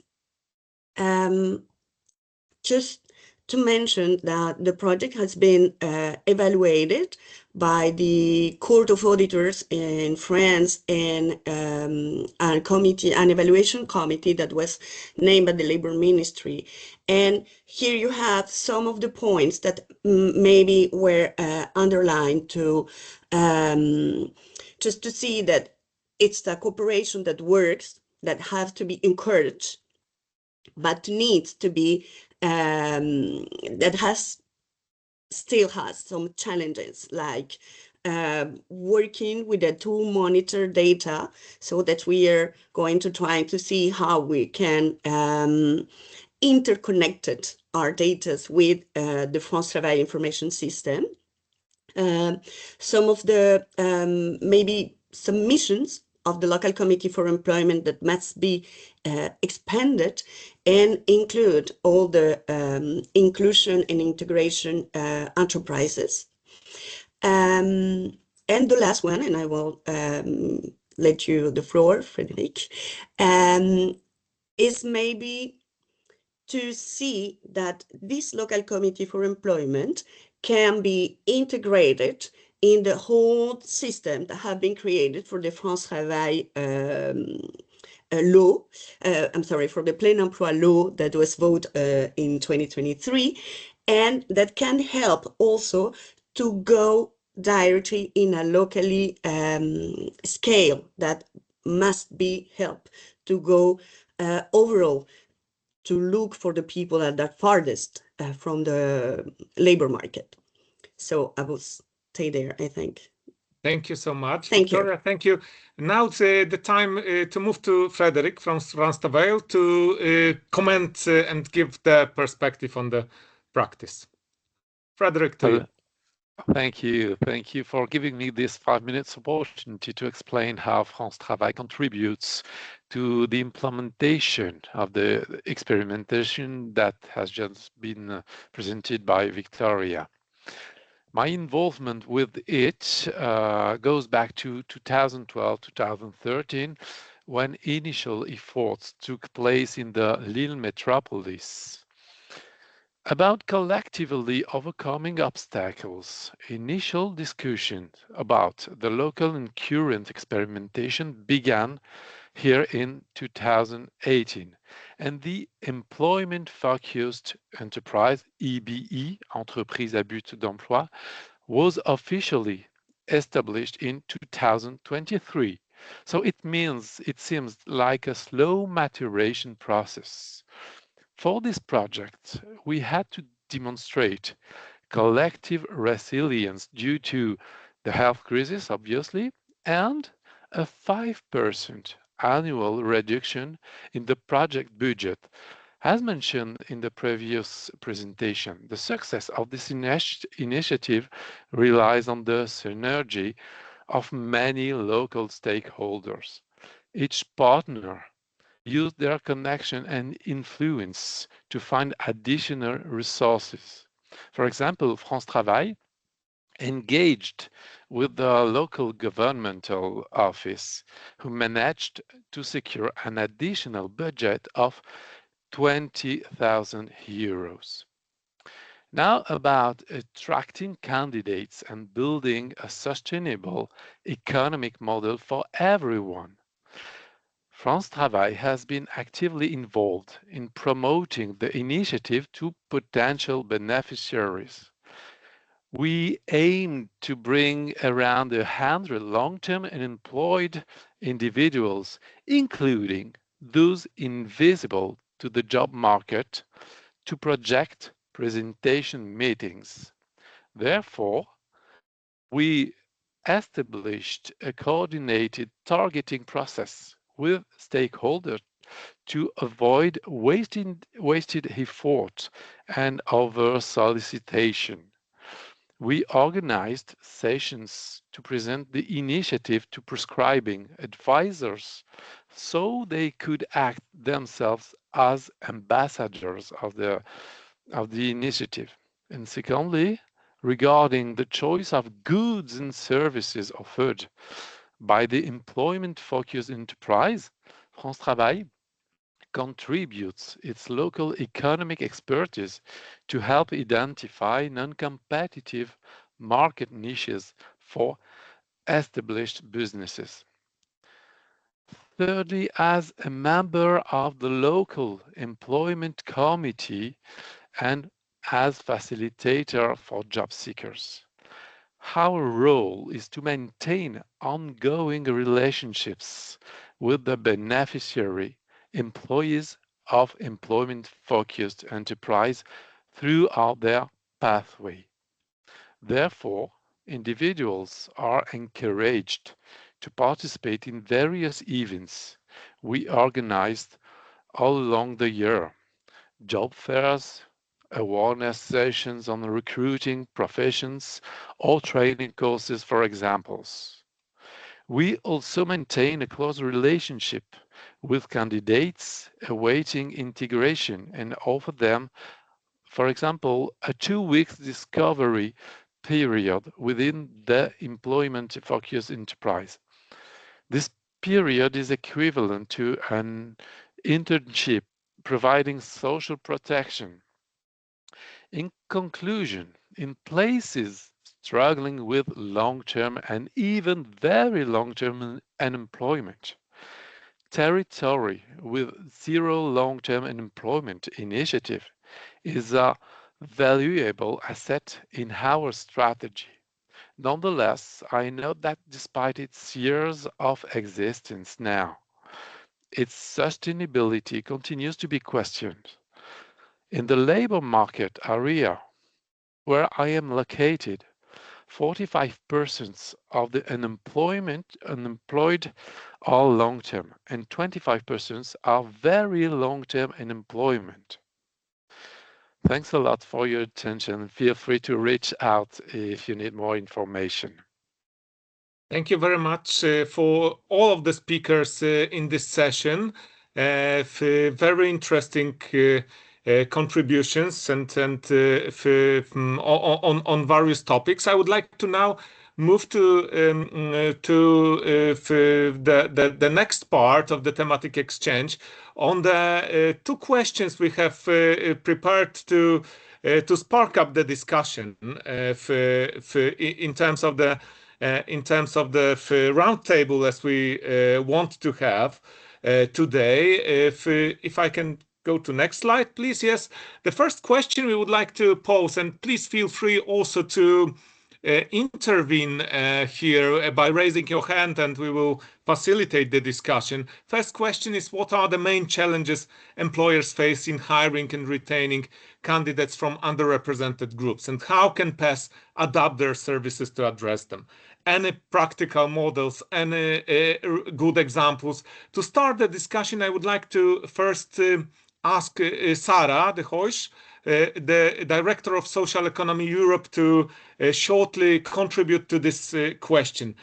Sarah, are you with us? Yes, I am. I hope Yes, you can hear me. Yes, very well. Hello. Thank you. Yes, so I manage the Social Economy Europe Network, which is an umbrella for all social economy organizations and enterprises, and we federate the different families and layers with the different EU institutions. This is our main role. So within our ecosystem, of course, we are all employers in a way or another. And as any other employer, of course, I would say we face the same difficulties as any employer in terms of specific target groups. But I think that what's most interesting when we're thinking about the social economy actors is how they support and how they can collaborate with PES. In fact, in the view of social economy in general, everybody can work and everybody can contribute to society because there's many needs that are not covered by the market, but that are needed in terms of societal cohesion and also in terms of territories. And I think the example of Territoire Zéro Chômeur de Longue Durée is a very good one to show this, even though some may argue about the sustainability, but then we can also ask, is the market there to sustain all of society, or don't we have a role in also taking care of our society in the care economy and also have another approach? But this is something else.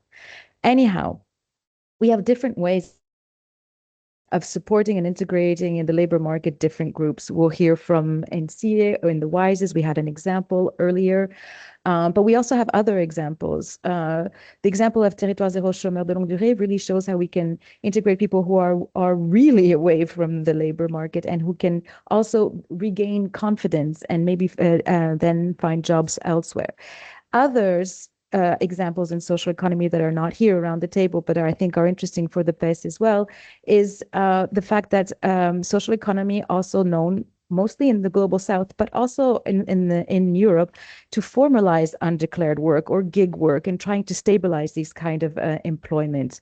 We can think of cooperatives of cleaners, of freelancers, and so on. But then there's maybe another aspect that is not analyzed well enough or not used well enough is about retaining jobs on the territory. And here we have examples of, for example, of workers' buyout, in which it prevents workers from being going to unemployment, because these are situations in which, for example, I don't know, the owner wants to retire and doesn't find anybody who wants to buy the company back, or a company that's delocating somewhere else in the world where labor is cheaper, and workers decide to buy the industry together and the company together, and to work collectively, and often they do it as a cooperative model. This allows to keep activity on the ground, and also to avoid people to go into unemployment and to become part of the not only workers but also entrepreneurs, collective entrepreneurs, let's say. So I think that there's a lot of grounds actually for more collaboration between PES and social economy initiatives, to really scale up these initiatives and make sure that that everybody can work in our society, and that there are different ways not only of employing people but avoiding unemployment. Thank you. Thank you so much, Sarah. Thank you so much for this interesting also examples. As mentioned in the chat, please raise your hand if you want to contribute, or write your question in the chat and we will try to answer it. Katarina, you have the hand raised, so the floor is yours now. I think many of the challenges employers face were already addressed. It's a question of information. You have a homogeneous team, and then someone new is coming in, and this someone new is someone different. So it's about how can the PES help transition? How can we either directly in Austria through our service for employers help coach and counsel, or how can other project partners as the WISEs help this transition and help diversify? Because if it's the second or third person, let's say it's a mother with 5 kids, and every employer says, oh my God, she's going to be absent from the workplace so much. But it's about how can working hours be adapted, as we heard from the example from the ski lift. If it's someone being a foreign national, it's counseling, offering in Austria German language courses that maybe help transition. I think it's a whole lot about information and counseling, and the PES or partners of the PES being there for employers. And as Manuela in her work already does, it's a whole lot of talking. It's a whole lot of saying it's not that difficult. There are ways and methods. And as we as the PES say, try this person. If it doesn't work, it does not work. But please try. And this is all communicating. And this is, as Johannes said, it's marketing, it's outreach. It's a whole lot of work. But I can also understand employers that say, I have a relatively homogeneous team and I know to handle this team, but I do not know how to handle this new situation. And that's counseling, coaching, talking, maybe have some kind of support system that we can offer. Thank you so much. Yes, it seems like a really customer journey, not only for the job seekers, but also for employers in a sense, because this is really a process, not just one point of contact. We have Anna Kwiatkowicz. Please take the floor. Thank you, Łukasz. Very quickly, of course, there are some limits. And as I said, operating in tight labor markets, employers are looking out to not so obvious or the groups that are further from the labor market. But also it has to be remembered that work organizations is a prerogative of employers, and sometimes certain adjustments are just simply not possible. And this is not a bad will. It's just because we are in a certain production process or service delivery model. So please also bear that or take that into account, that there will be some limits to accommodating certain needs or workers' preferences, but employers do go as far as they can to get talent and to retain it. Thank you so much. Thank you so much. I think that the goodwill of employers and ability to cooperate, even in some constrained circumstances, is the key really to spark up the discussion. And as Katarina said, it's always constant discussion within this framework. I would like to move to the second question for a moment, because I think this is very important. What forms of support from PES? Such as digital tools, training incentives, as you can see, can be more attractive and sustainable for employers. I think we have also seen that in the participants' input sheets from the registration, that several of you mentioned needs for long-term mentoring, simpler incentive schemes, or SMEs awareness in order to facilitate this cooperation. I would like to first ask Patrizia Bussi, the director of ENSI, for her short contribution, and then we will follow with the following discussion. Patrizia, are you with us? Yes. Yes. The floor is yours. Thank you very much. Good morning, everyone. So I'm Patrizia, and I'm the director of ENSI.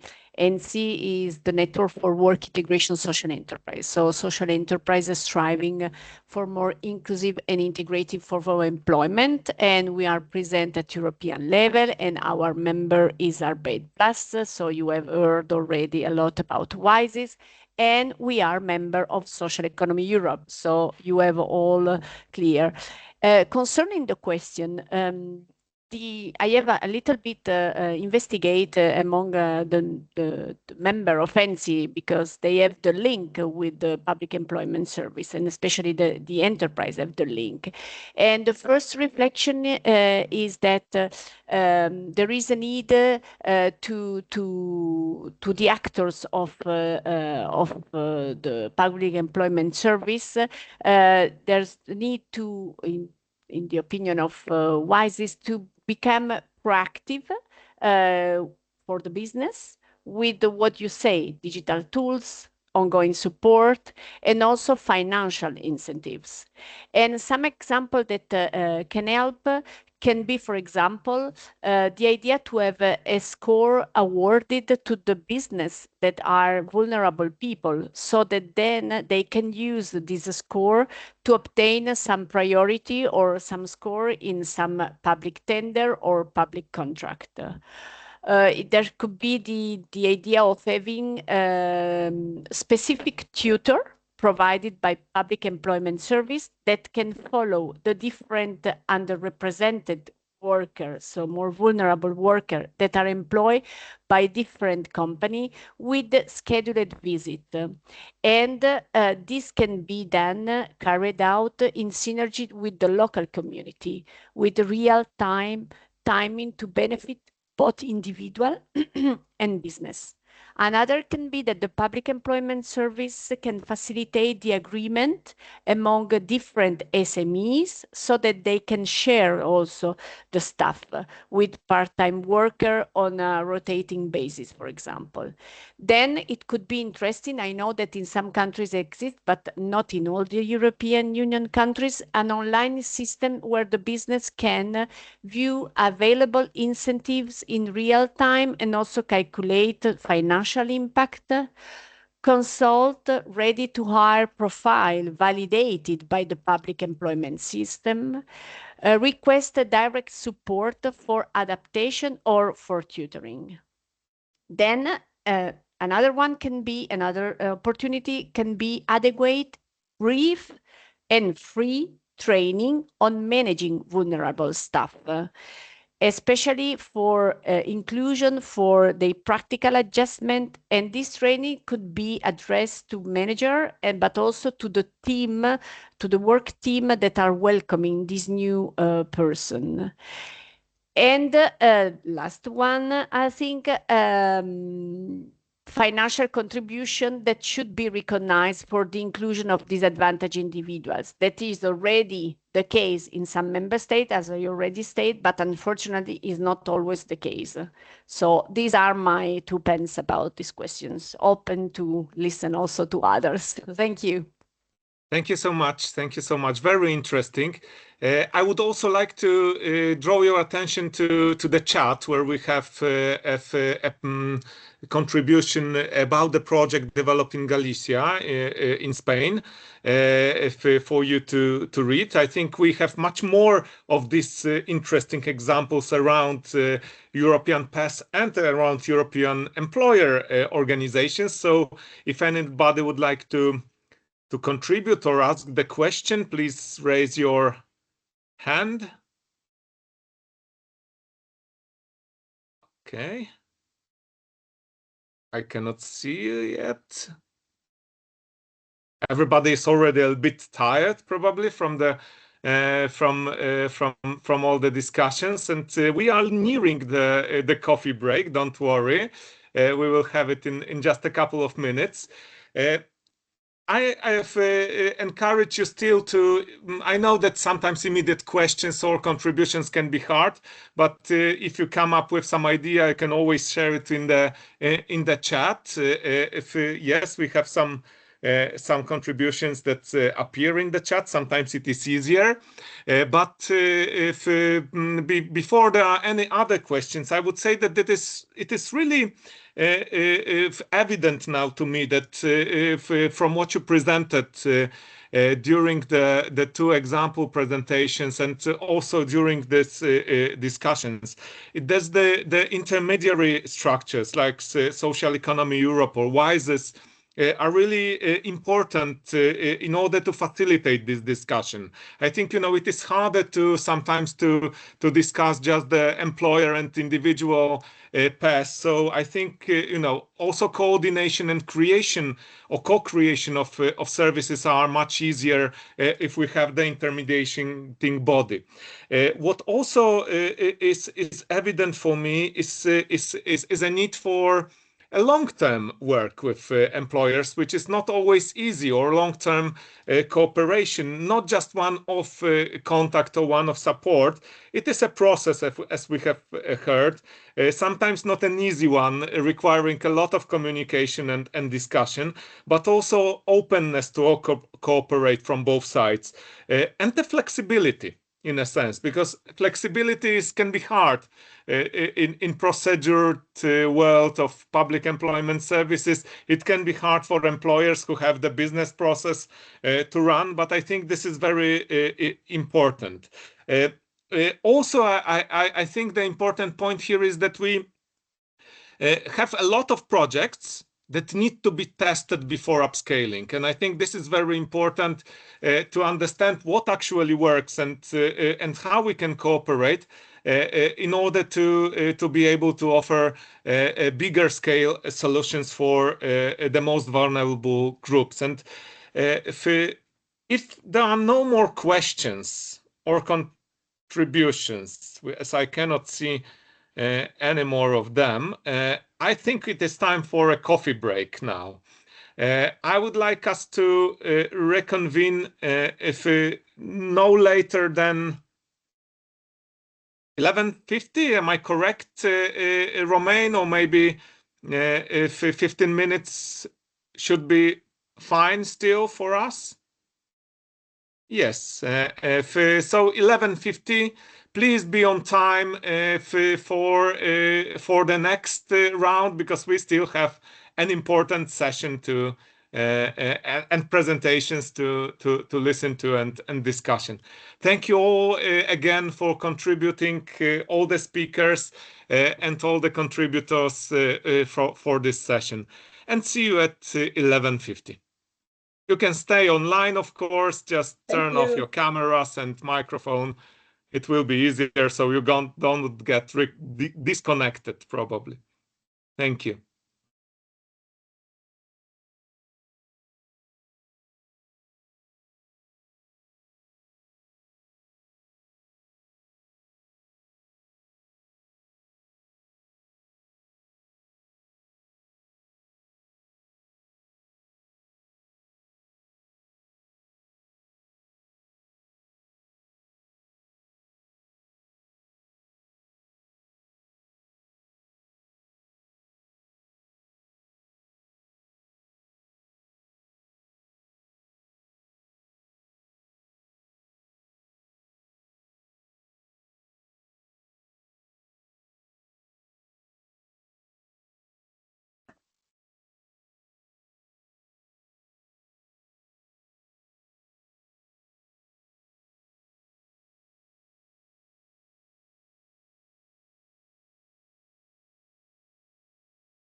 Hello, everyone. Welcome back.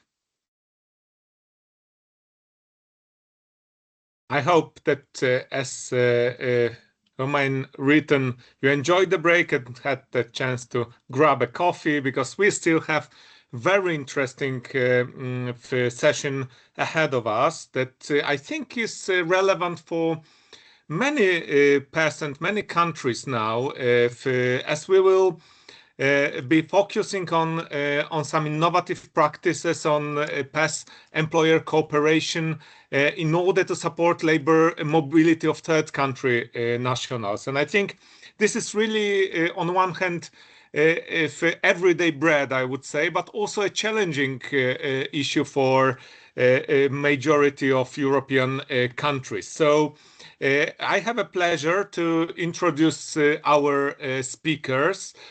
From Finland, the presentation on work in Finland from Finnish PES and Confederation on Finnish Industries. We will have two speakers, Mikko Rasanen, who is a lawyer working as a senior advisor in labor market and migration policies for the Confederation of Finnish Industries, ECA. If he represents, I mean, if Confederation represents the entire private sector and companies of all sizes in Finland. And also we have Vera Wikström, who is a Chief Development Specialist in the Work in Finland Development and Administrative Service Center with PES Finland. So I hope that we have you. Yes. Hello, Mikko. Hello, Vera. The floor is yours. Please be mindful of the time. Thank you. Yes, thank you so much, Lucas. So, yeah, good afternoon. Maybe we can say already here from Finland. It's nice to have been here during the whole duration of the meeting and now get to share some experiences from Finland. So today, as already said, we're going to tell you a little bit about work in Finland and the Confederation of the Finnish Industries, ECO or EK. So we can go to the next slide, please. Yes, so first, to look into work in Finland and what we do. So we are a national function that is done from two different organizations. We are under the Business Finland and KEHA Center, which is the Development and Administrative Service Center, which also operates as a PES organization here in Finland. But in Work in Finland, what we do is we provide an extensive network of partners to support international recruitment. We bring together the government's international recruitment support services. We provide them and offer them to employers. We connect Finnish foreign and foreign operators here in Europe and also in third countries. And in Europe, it's done through EURES, and then we have some services called talent managers in the third countries. We work very closely together with employment areas, cities, higher education institutions, and the Finnish Immigration Service and other actors, as today ECO is here with us as well. And we are also trying to make Finland, Finnish cities and employers known to skilled individuals around the world. And how we do all of this is through effective collaboration. So as stated, in Finland, we have employment areas working as PES and public employment services, attracting talent, and we support them having different services on their service catalog as well. We are responsible for national EURES coordination as well. And we have these outsourced service products and advisory services that I will go into more detail on our last slide. But what this means is that we have these national services that employment areas and cities can then promote to employers in their areas. And these services are towards recruiting from Europe or from third countries. We have the situational awareness of international recruitment's needs, about the demands and supply. And we try to identify any cross-border labor needs as well. So try to look into future what is needed here. And we have noticed that together we have a strengthened vitality which means that we can more cost effectively respond to cross-regional needs here with central government support. And it gives us the flexibility to react to regional labor market needs. And the picture here in the down demonstrates how Work in Finland is positioned. In Finland, we have this Team Finland function, which constitutes from the Ministry of Economic Affairs and Employment and Ministry of Foreign Affairs and the Ministry of Education and Culture.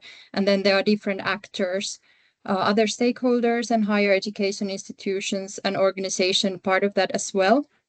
And Work in Finland, we do very close cooperation and we are one Team Finland actor. And then we have National Talent Boost program that states these different actors and what are their activities in supporting international recruitment, for example.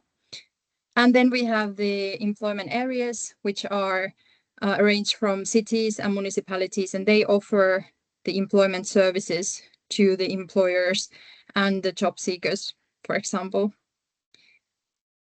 And they may have some services to promote the settling in and go a bit further in the process, but they can also promote all of our national Work in Finland services.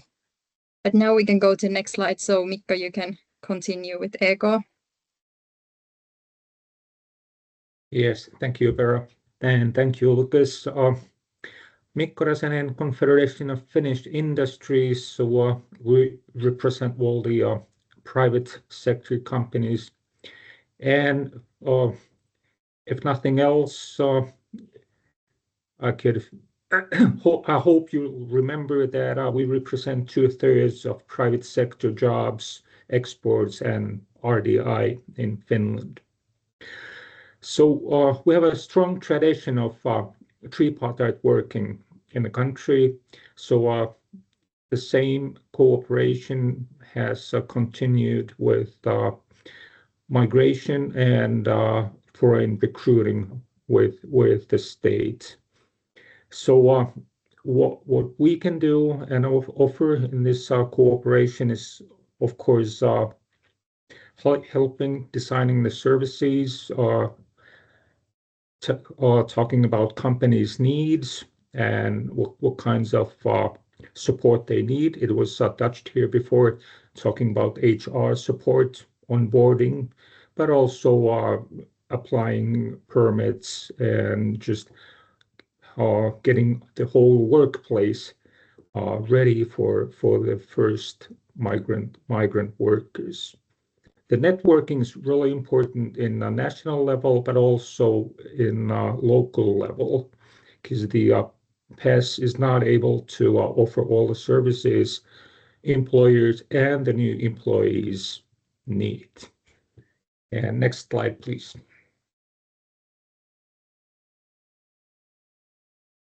And here we have presented cooperation between Work in Finland and Confederation of Finnish Industries. Something that really drives us is that we work together to provide employers with services and information in order to grow and succeed. Both of our organizations, we are part of the Team Finland umbrella. We also arrange and participate in events together. For example, last month we had this Talent Boost Summit, which is the biggest event considering the international recruitment field. And EGO was there co-organizing a panel with the Association of Finnish Cities and Municipalities regarding the retention trendsetters from strategy to action about how to promote migration to rural regions as well. We share knowledge and information about these events and services as well with each other and to Finnish employers. And as Mikko stated, that there are some services under EGO as well, as do we. So our kind of service plate really complements each other. So our services also support the employers a bit more or wider than only one of our organizations would. And we answer to different kind of needs, but we believe that is kind of a strong suit in this sense, that then we have the answers to different questions and needs. And in Work in Finland, we have provided this kind of national international recruitment guide for Finnish employers, and ECO has also been there commenting it, and we have done cooperation on that as well. Now we can go to, I believe, our last slide. To here, I wanted to showcase the services that we have in Finland and kind of how we have categorized them. So regarding international recruitment, our number one service is advisory service for employers. So employers can always call to this phone number or email them and ask with any questions relating to international recruitment. And it can be recruiting a person from a third country or from EU, EEA area, or even an international person residing already here in Finland. Then we have our websites. Then we have different coaching services, which are towards making the employers or improving their capabilities and competence in international recruitment and leading a diverse workplace. Then we have the actual recruitment support of different recruitment events in EU or in third countries or online on site. And then the services in partner countries. So this regards only the third countries. So we have these recognized partner countries, and we have talent managers who help to recruit from those countries and find the right talent for the job seekers and help to take part in recruitment events. And these countries are Philippines, Brazil, Vietnam, and India.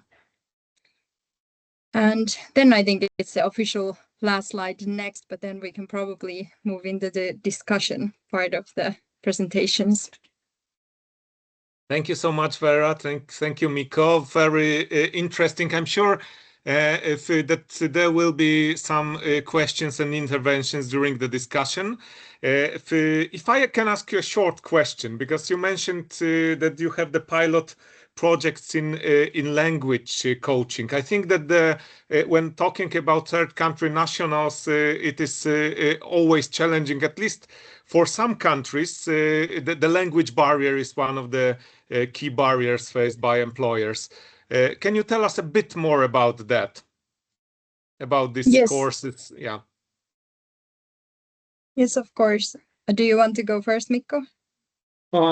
There are several. You may be referring to what we call workplace Finnish or workplace Swedish, which is co-organized with employment services, and it means roughly that it's co-financed by the workplace and the public services, and it's very much concentrates on the language that it is needed at the workplace.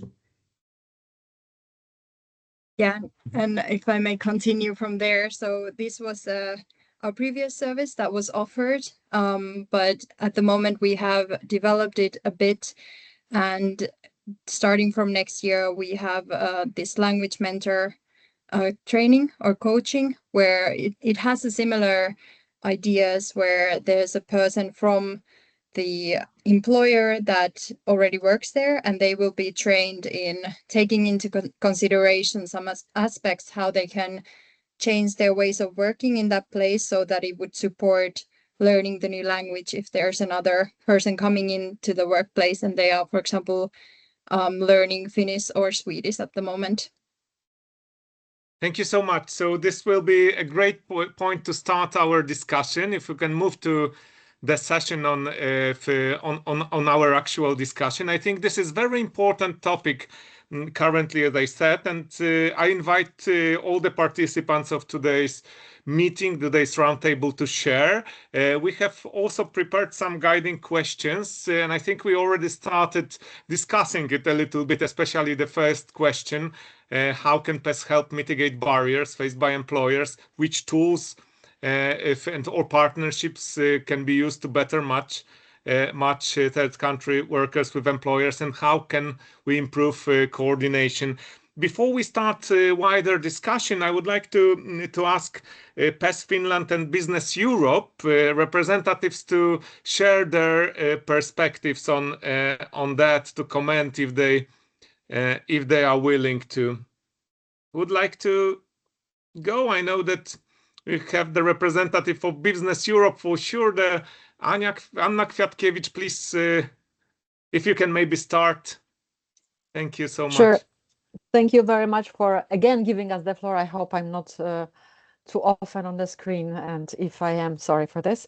A few points on that. Indeed, the presence of legally residing third country nationals is crucial to tackle labor force shortages, and we are discussing this topic extensively within the framework of ELA, undeclared work platform, but also posting of workers. And so how can PES assist or can help in orderly entering EU labor market? They of course have a role, but it has to be remembered that the validation of necessary documents shall be left to relevant institutions. So but employers do not think that it would be a good idea to involve PES into the administrative process per se. So, for example, labor inspectorates are the right institutions for work permits, local government offices for residence permits. However, PES can offer guidance or advice to third country nationals, but also to employers. What kind of documents are needed, where they can be obtained, and so on. Also, PES can have a role in validation of skills, recognition of professional qualifications. I've mentioned that before already, especially if this is third country national is very, very important, because we don't have it for now. Their qualifications remain still not that clearly read by employers. And last, maybe, but not least, of course, PES can have also a role in a longer and more targeted onboarding program and accompanying retention measures for third country nationals. It can be related directly to the job, to the position that they have, but that can be also related to just their functioning in the society, establishing themselves in a new place when they arrive, finding their ways in the local communities. Thank you. Thank you so much. Very important points. If would Finnish PES like to comment on that, or can we move to the open floor discussion? I think Vera is the only representative of the Finnish PES, but yeah. Yes, I can maybe still comment on a few things about the things that I think are very crucial in here. Something that we have noted is that in many countries, it's the situation that all of the information around this topic is very scattered. So we found that it's very important to kind of combine it all and bring it together and really emphasize the cooperation between different authorities and stakeholders. So in our case, for example, we have this in our employer advice service, for example. So there's very close cooperation with the migration services, and on our website as well. Something else that we have noted that has been quite well received among the employers in Finland is just to have a kind of a wide variety of different support in the matter. So as I already kind of quickly stated on the presentation, that we have recognized this kind of service path and different actors that are also kind of walking along with the employer during the service paths, and then there are different services that they can do before the recruitment, during the recruitment, or after it. So I think those are kind of the things that we find very kind of important or crucial in this sense, that in any country, those are recognized, that how does the path go and what are the services or actors that are involved in different parts of the journey, and how can it be done seamlessly towards the employer as well. Yes, thank you so much. Very, again, interesting points. I open now the discussion. Please raise your hand if you would like to add something to that. I'm sure it's not only my presumption, but I'm sure, oh yes, Sandy, I was to call you, that there are very interesting examples from throughout Europe. Yes, please, the floor is yours. Thank you, Lukáš. My name is Sandy. I come from PES Slovenia, where I coordinate services for employers, and this is definitely an area where we are focusing for the last couple of years.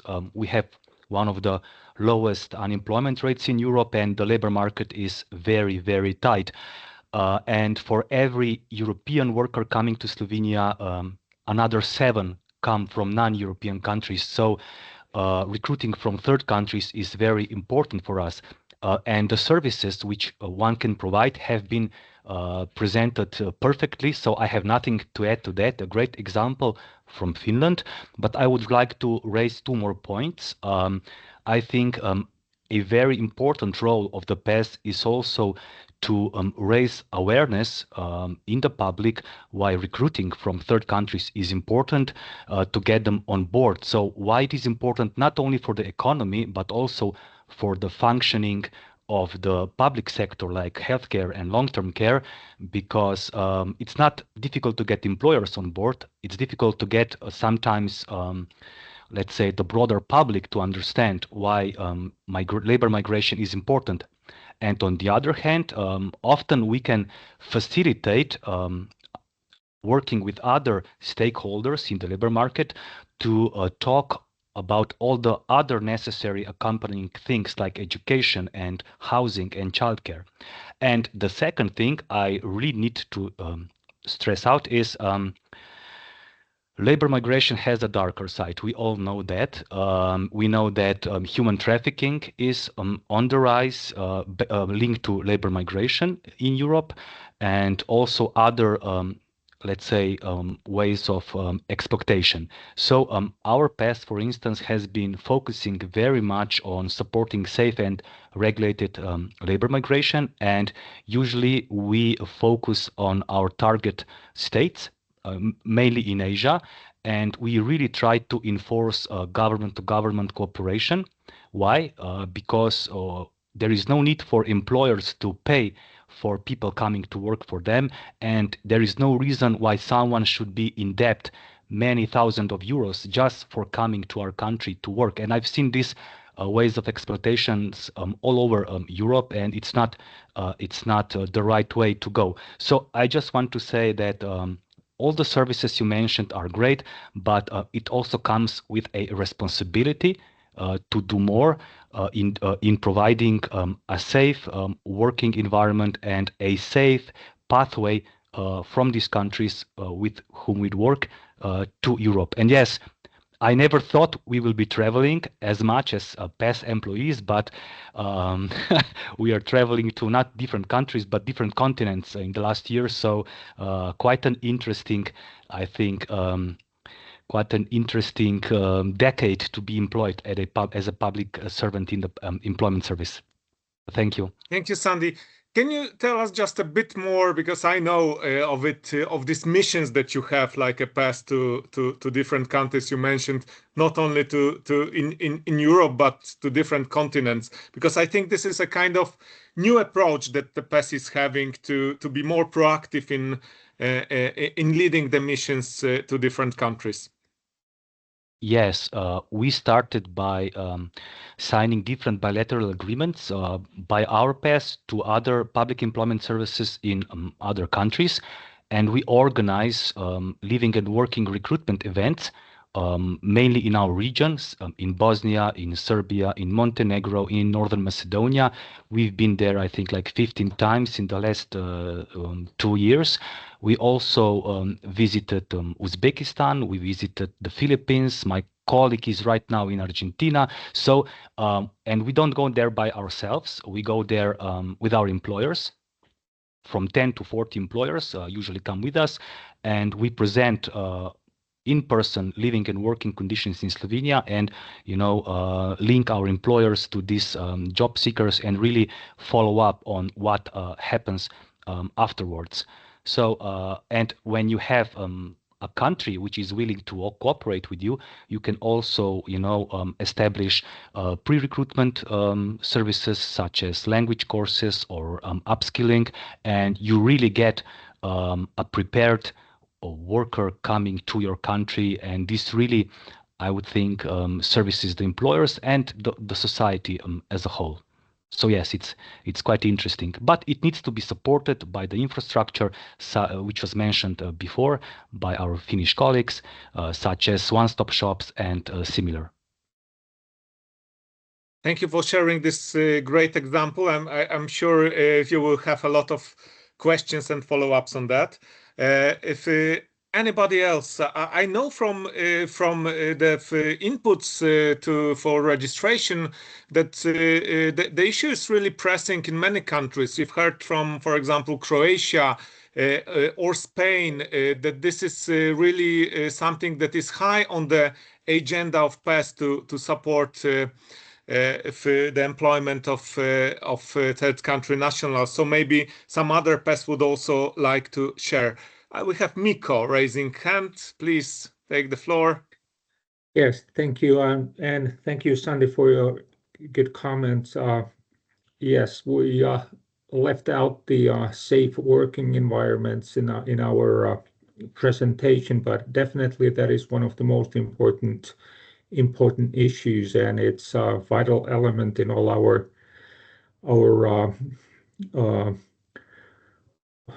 when we introduce new policies. Safe working environment is definitely one of them, since we are one strong talker for migrant works. So we have to be also a strong in fighting unfair employment. It's definitely a point. Great, thank you, Mikko, and Vera has also hand raised, please. Yes, thank you. I'll just continue on what Mikko said and stated there, but excellent points from our Slovenian colleague, and definitely these are the things that we have also focused on a lot. I think it would give us or take us another 10 minutes to go over all the actions, but I think what is great here is that when PES is the one also supporting the recruitment from the third countries, there can be a model done for each of the country that kind of supports the fair recruitment, and that's very, very much in focus here in Finland, and on our everything that we do also under Work in Finland or PES is very much thought to that everything goes through the regulations. And as an example, I can say that, for example, in our website, we have a list of trusted partners that are organizations that provide different kind of services kind of in link to international recruitment, and those have filled certain requirements that they can be stated to be trusted, and we can recommend them for different companies to use. And then our talent managers in these third countries also make sure that everything, so to say, goes to plan and goes very well. And one thing that is very big in Finland is the berry picking industry. And we have, for example, produced these kind of videos also towards job seekers or talent coming in here in their languages, that they can get the information that they need in order to come to Finland and know about their rights that they have when they come here. But very, very good points, and something that we also take very seriously here in Finland. Thank you so much. Thank you so much. I believe it's time to wrap up. So just a few points, I think, from what we've discussed, and very important. I think that we can clearly see that the PES services for employers are professionalizing in this regard, and take a more proactive approach, but there is really a lot of work to be done in terms of building the safe and responsible employment of third country nationals, and PES can play an important role in legalization of stay, in recognition of skills, as we have heard, but also in supporting retention through the more social integration perspective, but also through overcoming the language barriers and translating this path that the job seekers from other countries need to take in order to get to safe and fruitful employment. Thank you very much again for all the contributions to all the speakers and all the people who have participated in discussion. And back to Eamon for the final conclusion. Thank you. Thank you very much, Lukasz. I've now got the challenge of attempting to sum up a couple of hours of fascinating discussion in about 180 seconds. So I will do my best, and apologies for things I don't cover that have been mentioned, which are all very, very rich interventions. I think from our first panel, we really emphasised the role of strategic partnerships. Marketing is important, outreach is crucial, and indeed the use of data to establish what's happening from the contact between employers and the Public Employment Service, and identify groups of the labour market recruitment possibilities which are not being at the moment used by the Public Employment Service and indeed their clients. Co-design, very important. Clearly, employers will be very attracted by minimising administration and an overall reduction in bureaucracy. What came across from all of the panel members was that we're now involved in rather a different customer journey to that which we had previously. The employers and their job seeker potential employees are involved in a non-linear journey now in many respects in terms of managing their careers within an organisation they are recruited by and indeed in their job seeking. And it's the role of the Public Employment Service to make that non-linear and sometimes complicated journey as effective as possible. Long-term relationships between employers and the Public Employment Service are very, very beneficial. But our colleague from SME United mentioned, of course, that small employers may only contact the Public Employment Service fairly occasionally by the nature of their organisations, and we need to think about that. And clearly, I think there was a strong consensus that there is a role for public employment services in having more involvement in HR issues such as onboarding. We heard very interesting insights from partnerships between the Public Employment Service and the social economy sector and their potential for really resolving part of the paradox we've been experiencing for a long time now in Europe of a shrinking supply of potential workers, but the paradox of continuing long-term unemployment. Clearly, the social economy sector can act as advocates for particularly vulnerable groups, and through that very successful partnership working, help to address some of the supply shortages and indeed bring people closer to the labour market.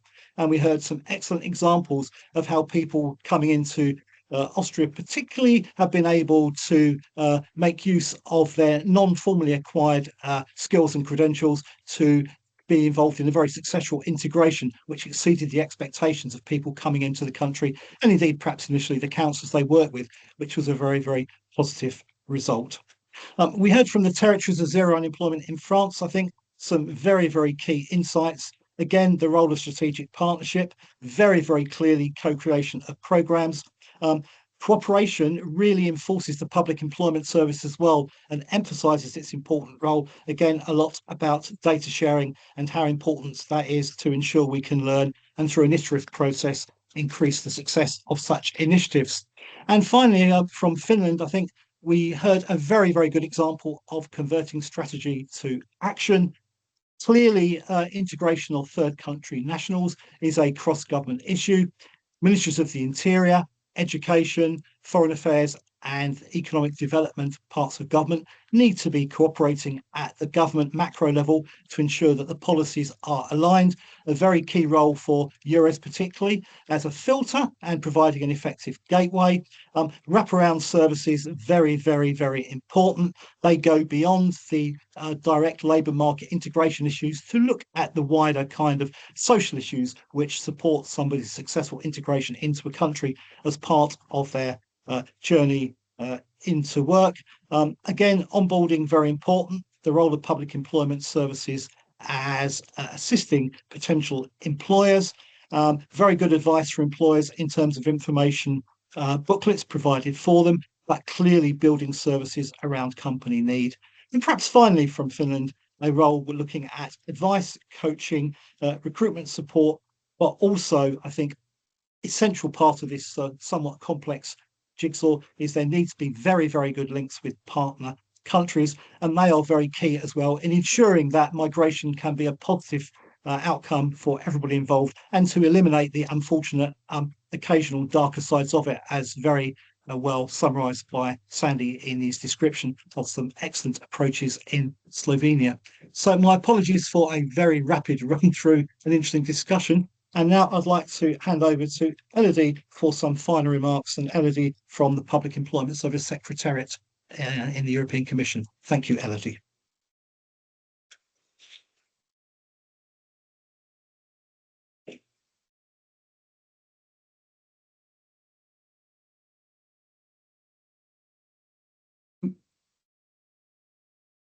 Just can't hear you, Elodie.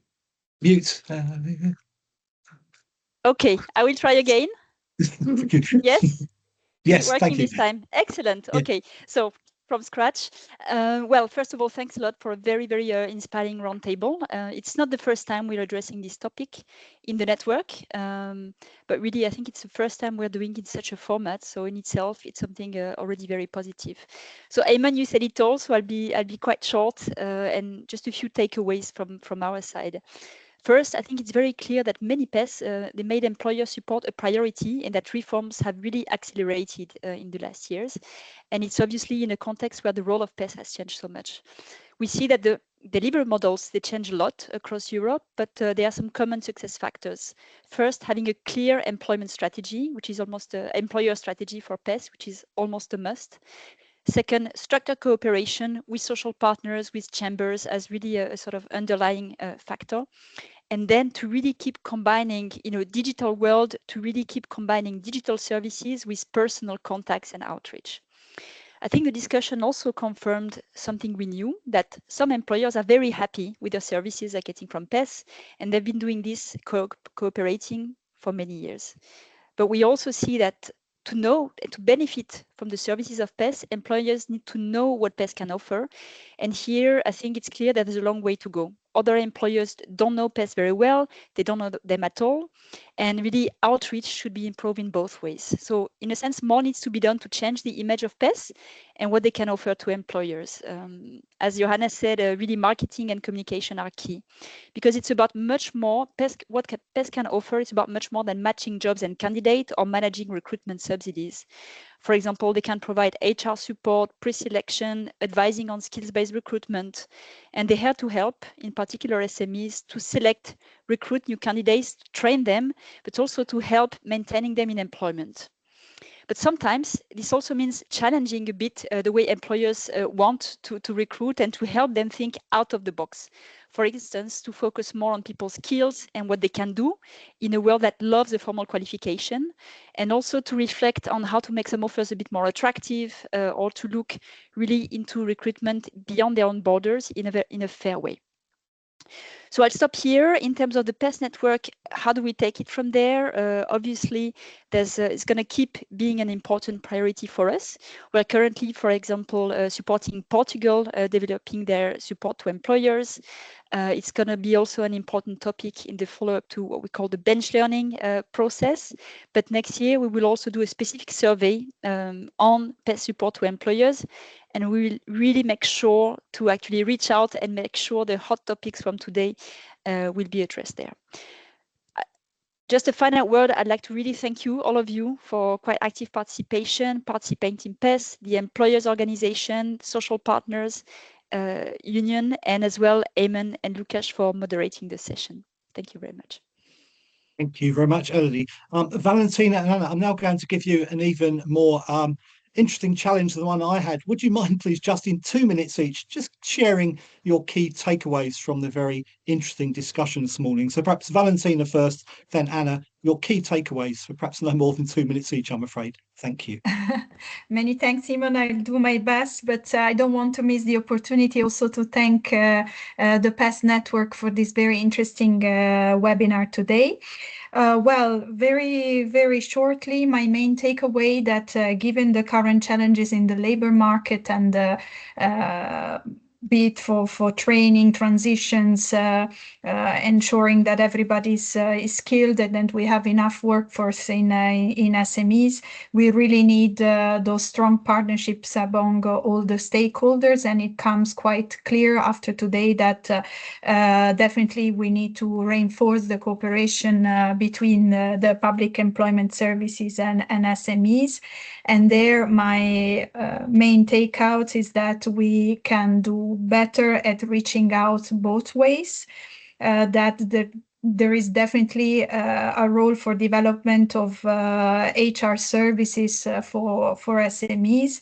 And the third takeaway is that we can work better together for training that corresponds to the skills needs of SMEs, and also to the training modalities for SMEs, because this is something that I would like to reiterate. For a micro company, it's important that the training is delivered in a way that does not disrupt the economic activity of the company.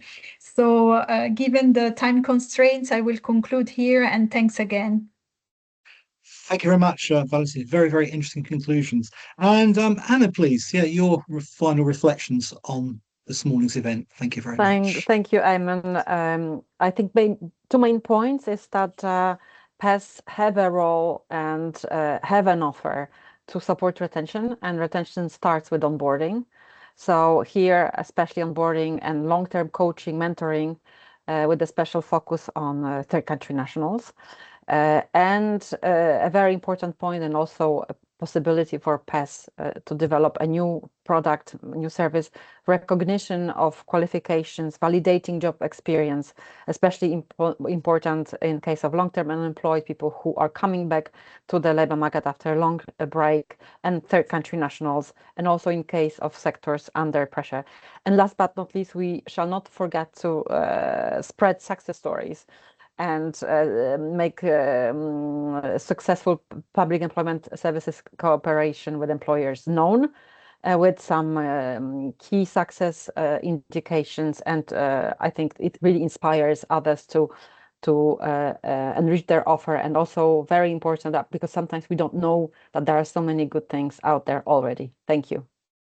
Thank you very much indeed, Anna. So now, as we are closing the event, I'd first of all very much like to again reiterate my thanks to all of the speakers for their splendid inputs, which really contributed to an excellent discussion, and indeed all participants for taking the time to join us this morning. A short flash report will be shared shortly, along with all of the slides, and the webinar recording will be uploaded to the PES Network YouTube channel, and that link will be shared with all of you as participants. Of all of these events, no matter how long we have, we always have so much more that we could say and add. Time is always our enemy, unfortunately, which I think is a tribute to how relevant the subjects are when we have such discussions. And so as such, we'd really strongly encourage all participants to discuss, engage and exchange all their further thoughts and reflections on the PES Network LinkedIn group. And you'll shortly be seeing that as well in the chat box. And finally, I'd really ask you if you could complete the feedback form by following the link shared in the chat, or indeed scanning the QR code which has just appeared on the screen. Thank you very much indeed again. I wish you a very good afternoon, and thank you for such an interesting discussion. Goodbye.